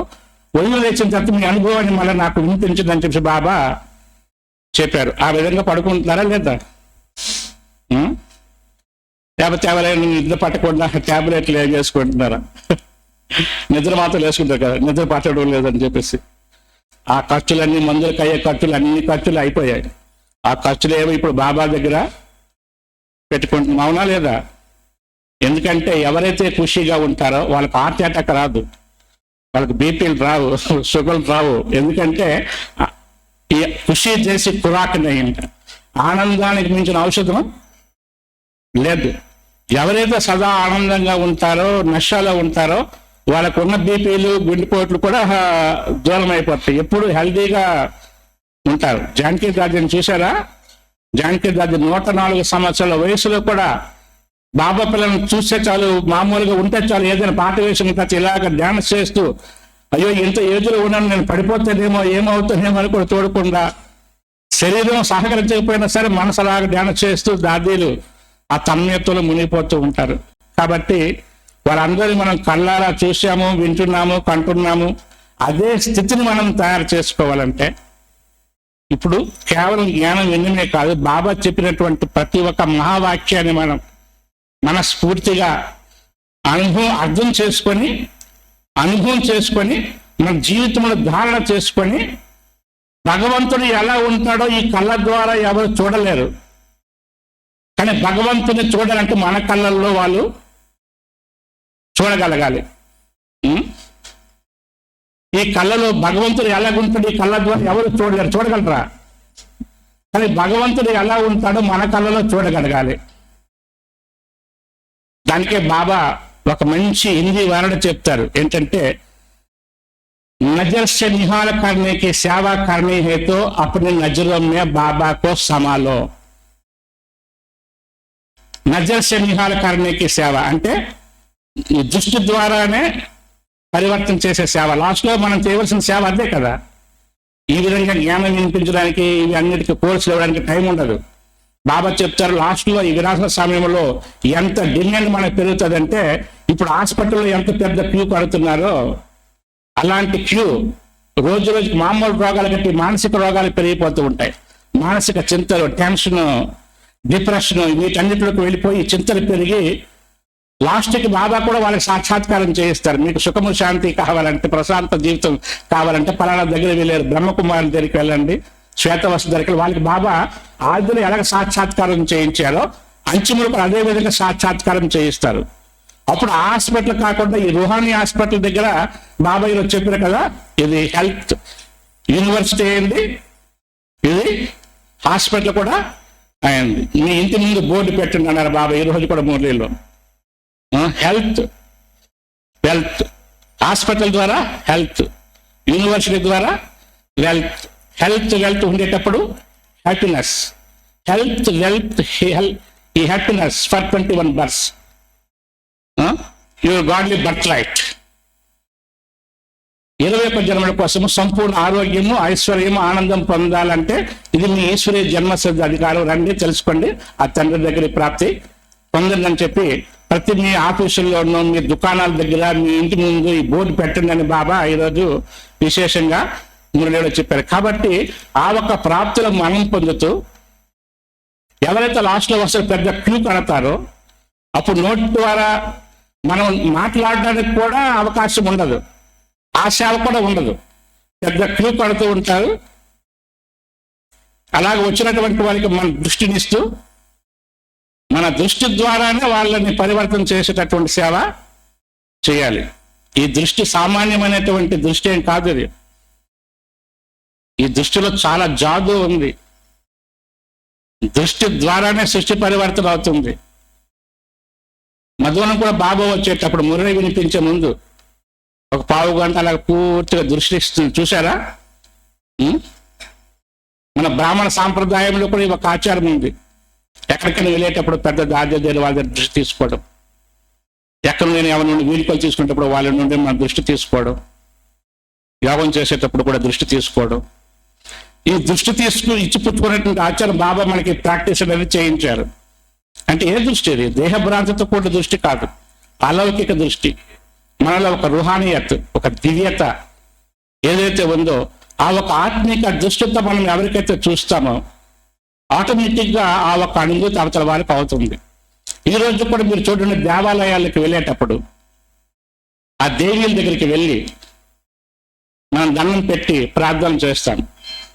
విశేషంగా దేవీల్లో ఉండేటటువంటి ముఖంలో ఉండేటటువంటిది విశేషమైనటువంటి అవయవం ఏంటంటే ఈ కళ్ళు విశేషంగా చూపిస్తారు. ఆ కళ్ళు మమతామయి, ప్రేమమయి, వరదాని, ఒక తల్లి మాదిరిగా వరదానం ఇస్తున్నట్లుగా తన యొక్క కరుణ మన మీద కురిపిస్తున్నట్లుగా స్నేహంతో ప్రేమతో కూడినటువంటి ఆ దృష్టి మనలో చూడగానే ఎలాంటి కఠినమైనటువంటి ఆత్మను హృదయులైనా సరే చేతులెత్తి దండం పెట్టి పూర్తిగా పరివర్తన అవుతారు. అవునా లేదా? మరి జడమైనటువంటి మన విగ్రహాలే ఆ విధంగా సేవ చేస్తున్నప్పుడు చైతన్యంలో ఉన్నటువంటి మనము ఆ సేవ చేయాలా వద్దా?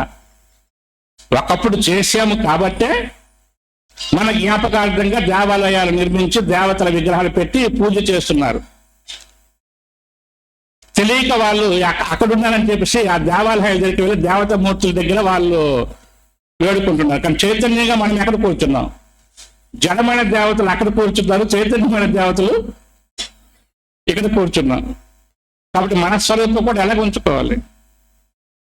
ఉంచుకోవాలంటే ఇప్పుడు ఒక విషయం చెప్పిన గుర్తుంది కదా, నజరోं से सेवा करना है तो अपने नजरों में बाप दादा को సంభాల. దృష్టి ద్వారా ఎవరినైనా పరివర్తన చేసే సేవ మీరు చేయాలి అంటే మీ దృష్టిలో ఎప్పుడు కూడా బాప్ దాదాని ఇమిడ్చుకోండి. ఎప్పుడు మన దృష్టిలో బాబా, మన ఒక కంటిలో సుఖధామం, ఒక కంటిలో శాంతిధామం, మూడో కంటిలో బాబా. ఈ ప్రపంచంలో ఉన్నాం, చూస్తున్నాం, తిరుగుతున్నాం, అందరితో మాట్లాడుతున్నాం, వ్యవహరిస్తున్నాం. కానీ ప్రపంచంలో ఉన్నాం కానీ ఈ ప్రపంచంలో మనము లేము, ఉంటూ కూడా లేనట్లుగా. మన ప్రపంచమే వేరు. చూస్తున్నాం కానీ అందరిని ఆత్మిక దృష్టితో, తప్పిపోయిన ఆత్మిక సోదరి సోదరులు అనే ఒక భావంతో, వీళ్ళందరూ ఆత్మిక తండ్రి సంతానం అనే ఒక భావంతో ఉంటూ వాళ్ళ మీద కూడా ఒక శుభ భావన, ఎలాంటి వాళ్ళనే కానివ్వండి, మీకు బద్ధ శత్రువులే కానివ్వండి, రోజు మీకు దూషించే వాళ్ళే కానివ్వండి, అలాంటి వాళ్ళ మీద కూడా మనం శుభభావాన్ని పెట్టుకోవాలి. అంతేనా? లేకపోతే నాలాగా వాళ్ళు కూడా పాడైపోవాలి, వాళ్ళు కూడా ఇలా అయిపోవాలి అనుకుంటామా? వాళ్ళు ఒకటండి, నాకు నోరు లేదు, నేను రెండు అంటాను, వాళ్ళకి నోరు ఉందా, నాకు నోరు లేదా అని. ఆ రోజులు అయిపోయాయి. డి అంటే డి, కొట్టు అంటే కొట్టు, ఇవంటే నాకు మీరంత నేనంత. బాబా దగ్గరికి వచ్చిన తర్వాత చిన్న పిల్లల్లాగా అయిపోవాలి.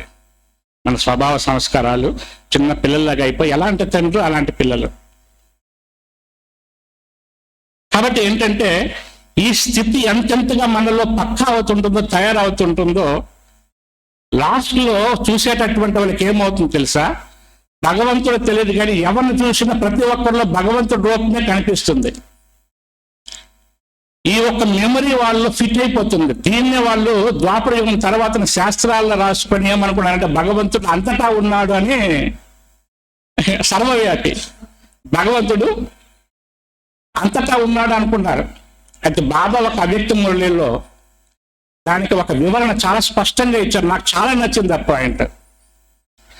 భగవంతుడు అంతటా ఉండడు, పరంధామంలో ఉంటాడు. భగవంతుడు సర్వవ్యాప్తి కాదు, శాస్త్రాలు రాసుకునే విధంగా పరవంతుడు సర్వవ్యాప్తి కాదు, భగవంతుడు పరంధామ నివాసి. కానీ బాబా ఏం చెప్పారంటే వాళ్ళు రాసింది నిజమే, భగవంతుడు సర్వవ్యాపియే, కానీ సమయము సందర్భము వేరు అవ్వటం వల్ల అది కీర్తనకు బదులు అసత్యంగా మారిపోయింది. వాళ్ళు చెప్పింది నిజమే, భగవంతుడు అంతటా ఉన్నాడు. ఎప్పుడు? ఈ సృష్టి అంతిమ సమయంలో బాబా పిల్లలు సాక్షాత్కార మూర్తులుగా ఉంటూ అందరికి దృష్టి ఇస్తుండేటప్పుడు ప్రతి ఒక్కరిలో కూడా బాబా కనిపిస్తారు. ప్రతి ఒక్కరు దైవ స్వరూపులుగా వాళ్ళకి సాక్షాత్కారం అవుతారు. ఈ ఒక్క మెమరీ వాళ్ళలో ఉండిపోతుంది. దాని వాళ్ళు ఏమనుకుంటారంటే భగవంతుడు అందరిలోనూ ఉన్నాడు, అంతట్లో ఉన్నాడు, అందరూ భగవంతుని స్వరూపులే అన్నారు. ఆ స్థితి అంతిమలో మనకి వస్తుంది. మన ద్వారానే అందరికీ ముక్తి, జీవన్ముక్తి లభిస్తుంది. కాబట్టి ఈ కలియుగ అంతిమ సమయంలో శివుని కంటే ఎక్కువగా శక్తులకి పూజ జరుగుతూ ఉంటుంది. శక్తుల పూజ ఎక్కువగా జరుగుతుంటుంది, శివుని పూజ తక్కువగా జరుగుతుంటుంది. ఎందుకు శక్తుల పూజ జరుగుతుంటుందంటే అంతిమ సమయంలో శివుడు భోళనాథుడి రూపంలో ఉండడు, మహాకాలుడి రూపంలో ఉంటాడు. లాస్ట్ స్టేజ్ శివబాబా చెప్తారు కదా, నేను తండ్రే కాదు ధర్మరాజుని కూడా, మహాకాలుడిని కూడా అంటారు.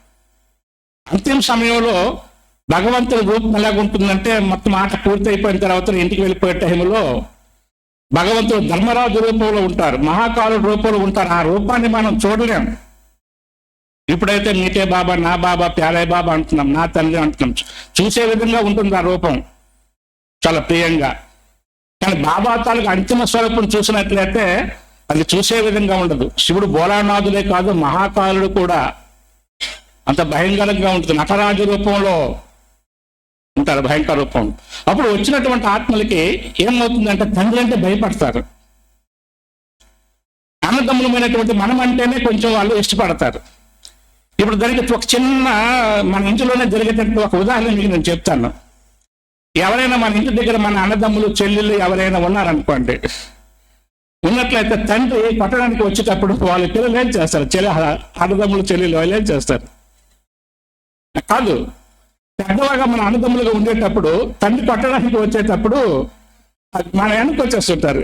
అక్కయ్య, అన్నయ్య ఎవరైనా ఉన్నట్లయితే మన వెనక్కి వచ్చేస్తుంటారు. సేఫ్ సైడ్ అని చెప్పేసి, తండ్రి పట్టకుండా ఆపుతాడని అని చెప్పేసి మనం వెనక్కి వచ్చేస్తారు. వచ్చేసినప్పుడు ఆమె ఏమంటారు, పర్వాలేదు నాన్న, ఊరుకోండి కొట్టకండి అని వాళ్ళు ఈ తండ్రికి వాదారుస్తారు, వీళ్ళకి కొంచెం బుజ్జగిస్తూ పర్వాలేదు అంటారు. అప్పుడు ఈ తల్లి అన్నదమ్ములు అంటేనే ఇష్టపడతారు, తండ్రి అంటే భయపడతారు. అంతిమ సమయంలో కూడా చాలా మంది ఉండేటప్పుడు ఆ శివుడి రూపం డైరెక్ట్ గా చూడలేరు. మనం ఆ ప్రేమ స్వరూపులుగా, దయాస్వరూపులుగా ఉంటాం కాబట్టి మనమంటేనే అందరూ ఇష్టపడి మనకి వాళ్ళు భక్తులుగా మారుతారు. కాబట్టి అంతిమ సమయంలో శక్తులకి ఎక్కువగా పూజ జరుగుతుంది. కానీ ఒకటి, ఈ శక్తులు కూడా ఎవరి నుండి శక్తి తీసుకున్నారు? శివశక్తులందరూ శివుడి నుండి తీసుకున్నారు. కానీ అంతిమ స్వరూపం శివుడిని చూసే విధంగా ఉండదు. కాబట్టి ఈ శక్తుల ద్వారానే ముక్తి, జీవన్ముక్తి పొంది వాళ్ళు ఇంటికి వెళ్తారు. కాబట్టి ఆ స్మృతి ఆధారంగా అంతిమ సమయంలో ఇప్పుడు కలియుగంలో ఎక్కువగా ఈ నవరాత్రులు అప్పుడు, దసరా అప్పుడు ఎక్కువగా 9 రోజులు కూడా కంటిన్యూగా రకరకాల ఒక్కొక్క రోజు ఒక్కొక్క దేవి రూపంలో శక్తుల యొక్క పూజ అనేది జరుగుతూ ఉంటుంది. కాబట్టి ఆ శక్తులందరూ ఎవరు? మనమే ఆ శక్తులు. కాబట్టి నోటి ద్వారా కాకుండా మన యొక్క నడవడిక ద్వారా, మన ముఖం ద్వారా, మన వ్యవహారం ద్వారా మనం ఆ స్థితిని తయారు చేసుకొని మన ద్వారా బాబాను ప్రత్యక్షం చేసేటటువంటి సేవ మనము చేయాలి. అందుకోసం ఏం చేయాలి? ఏవైతే ఇప్పుడు నావి, నేను చూడండి, నేను లేకపోతే కాదు అని ఏవైతే మనం అనుకుంటున్నామో, పట్టుకుంటున్నామో, బాధ్యతలు, బరువులు, బంధనాలు, ఇవన్నీ అవి కావాలంటే అదేం పెద్దవి కాదు. మనం పట్టుకుంటాం కానీ వదిలిపోతాయి అంటారు బాబా. అంతగా కాదంటే ఆ భోజనం నాకు ఇవ్వండి అంటారు బాబా. మన మనుషులు కూడా బాబా చెప్పారు, ఆ బరువు నాకు ఇవ్వండి, మీరు తేలిగ్గా నడవండి అంటారు. కాబట్టి అంతిమ సమయంలో ఎక్కువగా మనం ఉద్యోగ వ్యాపారాలు చేసినా, ఇంటి బాధ్యతలు చూసినా, ఉద్యోగాల్లో కూడా ఇంకెక్కువగా ప్రమోషన్లు అవసరం లేదు, ఏమీ అవసరం లేదు. మనకి ఆ మాత్రం ఉంటే బాబా ఇచ్చిన చాలు. మిగతా సమయం పురుషార్థానికి మనం చేసుకోవచ్చు. బిజినెస్ లో కూడా పరుగో అని చెప్పి సంపాదనలు మునిగాయి, ఆ బిజినెస్ లో పూర్తిగా మునిగిపోయి అసలు బాబా ఇంటికి రావడానికి కూడా టైం లేనంత బిజీ అయిపోకుండా అది నిమిత్తంగా చేస్తూ ఆ బిజినెస్ చేస్తూ ఎంత వీలైతే అంతగా ఈ పురుషార్థానికి కూడా మనం టైం కేటాయించి బరువు బాధ్యతలు పెంచుకోకుండా బంధనాలు పెంచుకుంటా ఉన్న బంధనాన్ని తగ్గించుకొని తేలిగ్గా అవ్వాలి. ఎంతెంత తేలిగ్గా అవుతాం, తేలిగ్గా ఉంటే కదా బాబా తోడులో వెళ్ళగలుగుతాం. బరువుగా ఉంటే వెళ్ళగలుగుతామా? కాబట్టి ఏం చేయాలి? ఆ బరువు బాధ్యతలు ఏవైతే ఉన్నాయో బాబాకు మనస్ఫూర్తిగా అర్పించి మనం బాబా చింతన చేసినట్లయితే మన చింతలన్నీ బాబా చూసుకుంటారు. అవునా కాదా? మనం బాబా చింతనలో ఉన్నట్లయితే మన చింతలన్నీ బాబా చూసుకుంటారు. ఈ ఒక్క విషయంలో 100% నిశ్చయం పెట్టుకొని మనం ముందడుగు వేసి సదా తేలిగ్గా, నో టెన్షన్, నో హరివారి, నో, తేలిగ్గా నిశ్చింతగా బాబా మనం ఏమని పిలిచారు? ఓహో నా మీరే బేఫికర్ బాద్షా బచ్చే అన్నారు. ఎలాంటి పిల్లలు మనం? నిశ్చింత చక్రవర్తి పిల్లలు. సత్యుగంలో ఉంటారు చక్రవర్తులు, కానీ సంగమయుగంలో నిశ్చింత చక్రవర్తులు. అందరూ నిశ్చింత చక్రవర్తులు అంటే ఏమైనా చింతలు ఉన్నాయి? అక్కయ్యలు అన్నయ్యలు ఎవరికైనా ఇంకా చింతలు ఏమైనా ఉన్నాయా? లేదు, అందరూ నిశ్చింత చక్రవర్తులు కదా. కాబట్టి నిశ్చింత చక్రవర్తులుగా ఉంటే ఒకవేళ ఏమైనా ఉన్నా సరే బాబాకు మనస్ఫూర్తిగా అప్పగించి మీ సమయాన్ని కేటాయించి మీకున్నటువంటి తనువు, మనసు, ధనము, సమయము, సంకల్పము, శ్వాస ఏవైతే ఈ ఖజానాలు ఉన్నాయో వీటిని ఎంత వీలైతే అంత బాబా యజ్ఞంలో, బాబా సేవలో సఫలం చేసుకొని మనం జమ చేసుకోవాలి. సఫలం చేసుకోవాలి, జమ చేసుకోవాలి. ఎప్పుడైతే జమ చేసుకుంటామో జమ చేసుకున్నటువంటి వాళ్ళు అంతిమ సమయంలో ఇతరులకు కూడా పంచిపెట్టడానికి మన దగ్గర స్టాక్ అనేది ఉంటుంది. కాబట్టి ఈ ఉన్నటువంటి ఈశ్వరీయ ఖజానాన్ని కూడా మనం సఫలం చేసుకోవాలి. సఫలం చేసుకొని ఏం చేయాలి? జమ చేసుకోవాలి. జమ చేసుకుని ఇతరులకు కూడా సఫలము చేయించి సఫలతగా మూర్తులుగా మారి బాబా ఏదైతే మన కోసం కోరుకుంటున్నారో ఆ ఆశలు మనం పూర్తి చేసి మన కోసం ఒకవైపు అడ్వాన్స్ పార్టీ వాళ్ళు ఎదురు చూస్తున్నారు, మన కోసం ఒకవైపు సైంటిస్టులు ఎదురు చూస్తూ ఉన్నారు, మన కోసం ఒకవైపు ప్రకృతి కూడా ఎదురు చూస్తూ ఉంది. ఎంత వేగం వీళ్ళు రెడీ అవుతారని మా పని మేము పూర్తి చేసేద్దామని చెప్పేసి ఒకవైపు సైంటిస్ట్ ఎదురు చూస్తున్నారు, ఒకవైపు ప్రకృతి ఎదురు చూస్తుంది, ఒకవైపు అడ్వాన్స్ పార్టీ వాళ్ళు ఎదురు చూస్తున్నారు. పర్దా ఇప్పేనా అని బాబా మనం అడుగుతున్నారు కొత్త సంవత్సరం సందర్భంగా. పర్దా తీసేనా, లేకుంటే ఒకరు తల దూకోవడం, ఒకరు మేకప్, ఒక క్రీమ్ రాసుకోవడం అని బాబా నవ్వుచ్చే మాటలు బాబా మనం చెప్పారు కొత్త సంవత్సరంలో. విన్నారా లేదా? పర్దా खोल या कोई कंघी कर रही है, कोई क्रीम कर रहे, कोई फेस वाश कर रहे, మేకప్. ఇంకా మేకప్ అవుతున్నారా లేకపోతే పర్దా తెరిచిన? అంత అయిపోతే కదా పర్దా తెరుస్తారు దేవి దర్శనం కోసం. కాబట్టి మన దర్శనం కోసం ప్రపంచమంతా ఎదురు చూస్తుంది. మనం సామాన్యమైన ఆత్మలం కాదు. ఈ విశ్వరంగం మంచి పరం హీరోయిన్ పాత్రధారి హై. ఈ విశ్వరంగంలో, నాటక రంగంలో మనం అందరము ఎవరు? హీరోయిన్ పాత్రధారులం. జీరో బాబాతో హీరో పాత్ర అభినయించేటటువంటి వాళ్ళం. స్వయం భగవంతుని కార్యంలో రైట్ హ్యాండ్ గా ఉంటూ ఆయన యొక్క విశ్వ నవనిర్మాణంలో మనం సహయోగులుగా ఉంటూ, మద్దతుగారుగా ఉంటూ ఈ విశ్వ నవనిర్మాణాన్ని పూర్తి చేసేటటువంటి విశేషమైనటువంటి బాధ్యతాయుతమైనటువంటి ఆత్మలం, భాగ్యశాలి ఆత్మలం, సృష్టికి ఆధారమూర్తులు, ఉద్ధారమూర్తులు, పూజ్యులు, పూర్వజులం. ఇంత విశేషమైనటువంటి స్వమానం మంది, ఇంత విశేషమైనటువంటి బాధ్యత మన పైన. ఇంత సామాన్యమైనటువంటి ఆత్మలం కాదు, ఇంటి పెద్దలం మనం. ఇలా మా ఇంటి పెద్దలు అంటారు కదా, ఇంటి పెద్దలు ఎవరు అన్నయ్య? ఇంటి పెద్దలు ఎవరు? ఒక ఇంటికి ఒక ఇంటి పెద్దలు ఉంటారు. ప్రపంచమంతా మన ఇల్లే. ఈ ఇంటికి పెద్దలం అంటే వేలు భాగంలో ఉన్నాం సృష్టికి. ఈ సృష్టి కల్పవృక్షంలో వేలు భాగంలో ఉన్నాం. సృష్టికి ఆధారమూర్తులు, ఉద్ధారమూర్తులు. మనం చేసే ప్రతి సంకల్పం, ప్రతి నడవడిక, ప్రతిదీ ఈ వృక్షములోని లాస్ట్ చివరి ఆకు వరకు వెళ్తుంది. కాబట్టి అంత ఉన్నతమైనటువంటి విశేషమైనటువంటి ఆత్మ. కాబట్టి ఈ బాధ్యతను గుర్తించి ఈ సమయంలో ఇంకా బిజీగా మన కార్యవ్యవహారం పెట్టుకోకుండా కొంత సమయం తప్పనిసరిగా కేటాయించి మనలో బలహీనతలు, లోపాలు ఏవైతే ఉన్నాయో వాటిని జ్వాలా స్వరూప యోగాగ్ని ద్వారా మనం విశేషంగా సమయం కేటాయించి, దేనికి? యోగానికి సమయం కేటాయించి, యోగంలో కాకుండా యోగాగ్నిగా జ్వాలా స్వరూపంగా మార్చి అవి ఒక తపస్సులా మనం తయారు చేసుకొని తపస్సు చేసి, ఏ విధంగా అంతిమ సమయంలో బాబా తపస్సు ద్వారా తన యొక్క కర్మాత స్థితిని ప్రాప్తించుకొని ఫరిస్తా రూపంగా మారారో, మనం కూడా బాబ్ సమానంగా ఆ యోగ తపస్సు ద్వారా సంపన్న స్వరూపంగా, సంపూర్ణంగా, అవ్యక్త ఫరిస్తాగా మారి బాబాతో మనం కూడా అందరం ఇంటికి వెళ్ళడానికి, ముక్తిధామం యొక్క గేట్లు తెరవడానికి మనం కూడా బాబాతో పాటు రెడీగా ఉండాలి. అర్థమైంది కదా? ఓం శాంతి.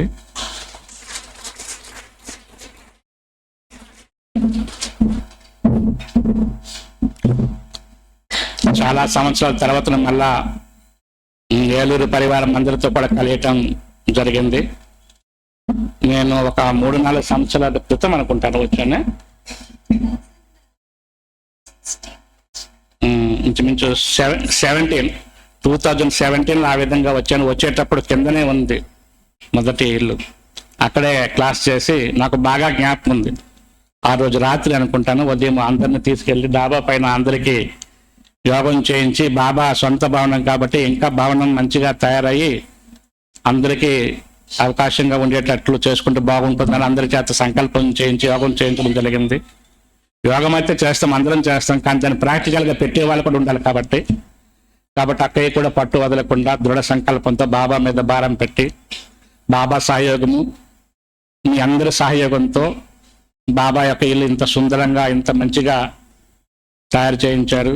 కాబట్టి అందుకు బాబ్దాదాకి ధన్యవాదాలు, అక్కయ్యకి కూడా ధన్యవాదాలు, మరి పరివారం అందరికీ కూడా ధన్యవాదాలు. మీరు చాలా శ్రేష్ఠ భాగ్యశాలి ఆత్మ. ఎందుకంటే మంచి టీచర్ దొరకడం కూడా ఒక భాగ్యమే. కాబట్టి మనకి నిమిత్తమైనటువంటి అక్కయ్య గారు కూడా తను సదా ఉత్సాహంలో ఉంటూ మన పురుషార్థంలో రోజు ఒక నవీనత తీసుకొచ్చే విధంగా, మన పురుషార్థాన్ని ముందుకు తీసుకువెళ్ళే విధంగా అనేక విధమైనటువంటి ప్రోగ్రామ్స్ కానివ్వండి, అనేక విధమైన యోగ బట్టీలు కానివ్వండి, రకరకాల ప్రోగ్రామ్స్ చేస్తూ తను ఉత్సాహంలో ఉంటూ మన అందరినీ ఉత్సాహపరుస్తూ, ఉడితే రహింగే ఎవరు ఉడాతే రహింగే. కాబట్టి అలాంటి అక్కయ్య దొరకడం మీ అందరి తల్లిగా భాగ్యంగా భావించాలి. కాబట్టి శుక్రియా బాబా, శుక్రియా. అయితే ఎప్పుడైతే ఇప్పుడు మన golden Jubilee, Warangal golden Jubilee జరిగిందో, ఇలాగ వచ్చే ప్రోగ్రాం ఫిక్స్ అయింది. కాబట్టి సరే నాకు ఎలాగా వస్తున్నాను కాబట్టి ఒక 2 రోజులు ఎక్స్ట్రా కేటాయించి, ఎందుకంటే ఇప్పుడు బాబా సీజన్ నడుస్తుంది కదా మధువనంలో, పూర్తి బాబా సీజన్ నడుస్తుంది. అట్టా జనాలు కూడా రాబోతుంది, అక్కడ బిజీగానే ఉంటాము. అయినా కూడా పరివారం యొక్క ప్రేమ అనేది ఆకర్షిస్తూ తీసుకొచ్చింది. విశేషంగా వరంగల్ పరివారంతో కూడా చాలా విశేషమైన సంబంధం ఉంది. అది అక్కయ్యల కారణంగా, లావణ్యకే కానివ్వండి, కల్పనకే కానివ్వండి, మిగతా వాళ్ళందరితో, సుధాకర్ భాయ్ వాళ్ళందరితో మొదటి మంచి పరిచయం ఉంది. వాళ్ళ ప్రేమ కారణంగా వాళ్ళు కూడా ఆహ్వానించడం జరిగింది. అందుకు విశేషంగా టైం కేటాయించి ఇంకా 2 రోజుల సమయం కేటాయించి చెప్పాను. ఎలాగా వస్తుంది కాబట్టి ఇంకెక్కడికి పెట్టుకోకపోయినా సరే ఈ ఏలూరు మాత్రం వచ్చి నేను తిరిగి మళ్ళీ మధువనం వెళ్తానని చెప్పి ఆ విధంగా కేటాయించి రావటం జరిగిందనమాట. కాబట్టి మీ అందరితో కలియడం, ఇది డ్రామాలో కల్పకల్పం ఫిక్స్ అయిపోయింది అనమాట. కాబట్టి ఇలాంటి మంచి అవకాశం కల్పించినందుకు బాబాకు కూడా కోటి ధన్యవాదాలు అనమాట. మీరు అన్నాల నుండి జ్ఞానంలో నడుస్తున్నారు. ఒక ప్రశ్న, 20 సంవత్సరాలు 30 సంవత్సరాలు మీలో జ్ఞానం ఎన్నాళ్ళ నుండి నడుస్తుంది? ఈ రెండింటికి తేడా ఉందా లేదా? కాబట్టి ఎన్నాళ్ళ నుండి జ్ఞానంలో ఉన్నామనేది ఇంపార్టెంట్ కాదు, ఎన్నాళ్ళ నుండి మనం ధారణయుక్తంగా అనుభవమూర్తులుగా తయారయ్యామనేది చాలా ఇంపార్టెంట్. ఈ విషయాన్ని ఉద్దేశించి అవ్యక్త బాబ్దాదా ప్రతి మురళిలో కూడా మనకు చెప్తుంటారు, last so fast so first. లాస్ట్లో వచ్చామని నిరాశపడవలసిన అవసరం లేదు. లాస్ట్లో వచ్చిన ఫాస్ట్గా పురుషార్థం చేసి మీరు ఫస్ట్లో వచ్చేటటువంటి అవకాశము ఉంది. మీరు కూడా మాలలో రావచ్చు. బాబా మొన్న ఏం చెప్పారు, మాల చాలా పెద్దది కదా, ఒకటంటే ఏమి లేదు, నేను కావాలంటే మళ్ళీ లడియా బనాదంగి అంతను తయారు చేస్తాను, ప్రతి ఒక్కరికి నేను సౌగాతు కూడా ఇస్తానని కూడా బాబా చెప్పారు. కాబట్టి పురుషార్థంలో ఎప్పుడు కూడా మనం నిరాశ పడకూడదు. నా అనుభవం ప్రకారం నేను చెప్తున్నాను, ఈ ఒక్క బ్రాహ్మణ జీవితంలో సీనియారిటీతో సంబంధం లేదు. తపన, లగ్నం, బాబాని అర్థం చేసుకునేది, ఎంత నిశ్చయంతో బాబాని మనం తెలుసుకొని అర్థం చేసుకొని మనం పురుషార్థం చేస్తున్నామన్నది చాలా ఇంపార్టెంట్ అన్నమాట. కాబట్టి లాస్ట్లో వచ్చినటువంటి వాళ్ళకు కూడా ఆ ఆప్షన్ అనేది ఉంది అన్నమాట. ఇంకొక విషయం ఏంటంటే నేను చెప్పదలుచుకుంది, చాలా వరకు నేను బ్రహ్మబాబా, మమ్మ మరియు దీది, ఈ ముగ్గురు తాలూకు యజ్ఞములు ఎవరైతే మనకు ఉన్నారో దాది దీదీలు అనుకున్నాము. బ్రహ్మబాబా, మమ్మ, దీది వీళ్ళ పాలన అయితే నేను పొందలేదు. దీది ఉండేటప్పుడైతే నేను వచ్చాను జ్ఞానములు. 83లో నేను వచ్చాను. 83లోనే దీది గారు శరీరం విడిచిపెట్టారు. మిగతా దాదీలు అందరి తాలూకా దాదీలు పాలన పొందడం జరిగింది. పర్సనల్గా సాకారముల బాబా పాలనతో పాటు అంటే దాదీలందరి తాలూకా పాలన జరిగింది. మధువరంలో అనుభవం చేసుకోవడం జరిగింది. కానీ నాకు ఒక సంకల్పం ఉండేది, వీళ్ళందరి తాలూకా పాలన నేను పొందాను కాబట్టి వీళ్ళని ఎలాగైనా సరే నేను ప్రత్యక్షం చేయాలన్న సంకల్పం అనేది ఉండేది. అందుకు అనుగుణంగా ఇప్పుడు గాడ్లీవుడ్ స్టూడియోలో ఏదైతే నేను తెలుగు డిపార్ట్మెంట్ చూస్తున్నానన్నానో, తెలుగు డిపార్ట్మెంట్తో పాటు హిందీ కూడా బాబా సేవ చేసే భాగ్యం ఇచ్చారు. హిందీ వాళ్ళు చాలామంది ఉన్నారు, కానీ హరిలాల్ బాయ్ ఎవరైతే ఉన్నారో అక్కడ స్టూడియోలో వచ్చి, మీరు కొంచెం సీనియరు, కొంచెం జ్ఞానయోగాల్లో పెర్ఫెక్ట్గా ఉంటారు, యజ్ఞం తాలూకు అవగాహన మీకు ఉంది కాబట్టి మీరు ఈ ప్రాజెక్ట్ తీసుకోండి అని చెప్పేసి జగదీష్ బాయ్, ప్రకాశమన్ దాది, జానకి దాది, గుల్జార్ దాది, ఈ దాదీలందరూ ఎవరైతే ఉన్నారో వీళ్ళందరూ తాలూకు పాత క్లాసెస్ ఏవైతే ఉన్నాయో వింటూ వాళ్ళ తాలూకు ఫోటోగ్రాఫ్స్ విఐపీలతో కలిసేవి, అవన్నీ కూడా దాదీలతో కలిసేవి ఫోటోగ్రాఫ్స్ ఏవైతే ఉంటాయో అవన్నీ వీడియో రూపంలో ప్లే అవుతుంటుంది, వెనుక ఆడియో వస్తుంది అనమాట, మొత్తం చరిత్ర అంతా వస్తుంది. ఆ విధంగా 163 ఎపిసోడ్స్ జ్ఞాన సరిత అని చెప్పేసి జగదీష్ బాయ్ తయారు చేయడం జరిగింది హిందీలో నేషనల్ వైడ్గా 163 ఎపిసోడ్స్. అలాగే ప్రకాశమన్ దాదేవి బోల్ అన్మోల్ అని చెప్పేసి ఒక 84 ఎపిసోడ్స్ టీ షాప్ మన ఛానల్లో వారానికి 3 రోజులు టెలికాస్ట్ అవుతుండేవి. ఇప్పుడు అంతా రెడీ చేసి ఉంది. బాయ్జీకి చెప్పాను నేను వచ్చిన వెంటనే మళ్ళీ స్టార్ట్ చేస్తారని చెప్పి. జానకి దాది ఎపిసోడ్స్ కూడా అమృతవాణి అని చెప్పి దానికి టైటిల్ ఇవ్వటం జరిగింది. జానకి దాది ఎపిసోడ్స్ కూడా ఇటు వెళ్ళిన తర్వాత అది తయారు చేసే అవకాశం బాబా ఇస్తారు. జానకి దాది అయిపోయిన తర్వాత గుల్జార్ దాది. ఎందుకంటే ఇప్పుడు జనరేషన్కి ఈ దాదీలు ఎవరు, ఎలా ఉంటారో, వాళ్ళ తాలూకా పాలన ఎలా ఉంటుందన్నది ఎవరికి కూడా తెలియదు న్యూ జనరేషన్కి. కాబట్టి దాదీల తాలూకా ప్రవచనాలు, వాళ్ళ తాలూకా అనుభవాలు ఇప్పుడు జనరేషన్కి చాలా అవసరం. కాబట్టి అలాంటి విశేషమైనటువంటి సేవ చేసే భాగ్యము అనుకోనివ్వండి, ఆ బాధ్యత అనుకోండి బాబా నాకు ఇచ్చినందుకు చాలా సంతోషంగా ఉంటుందన్నమాట.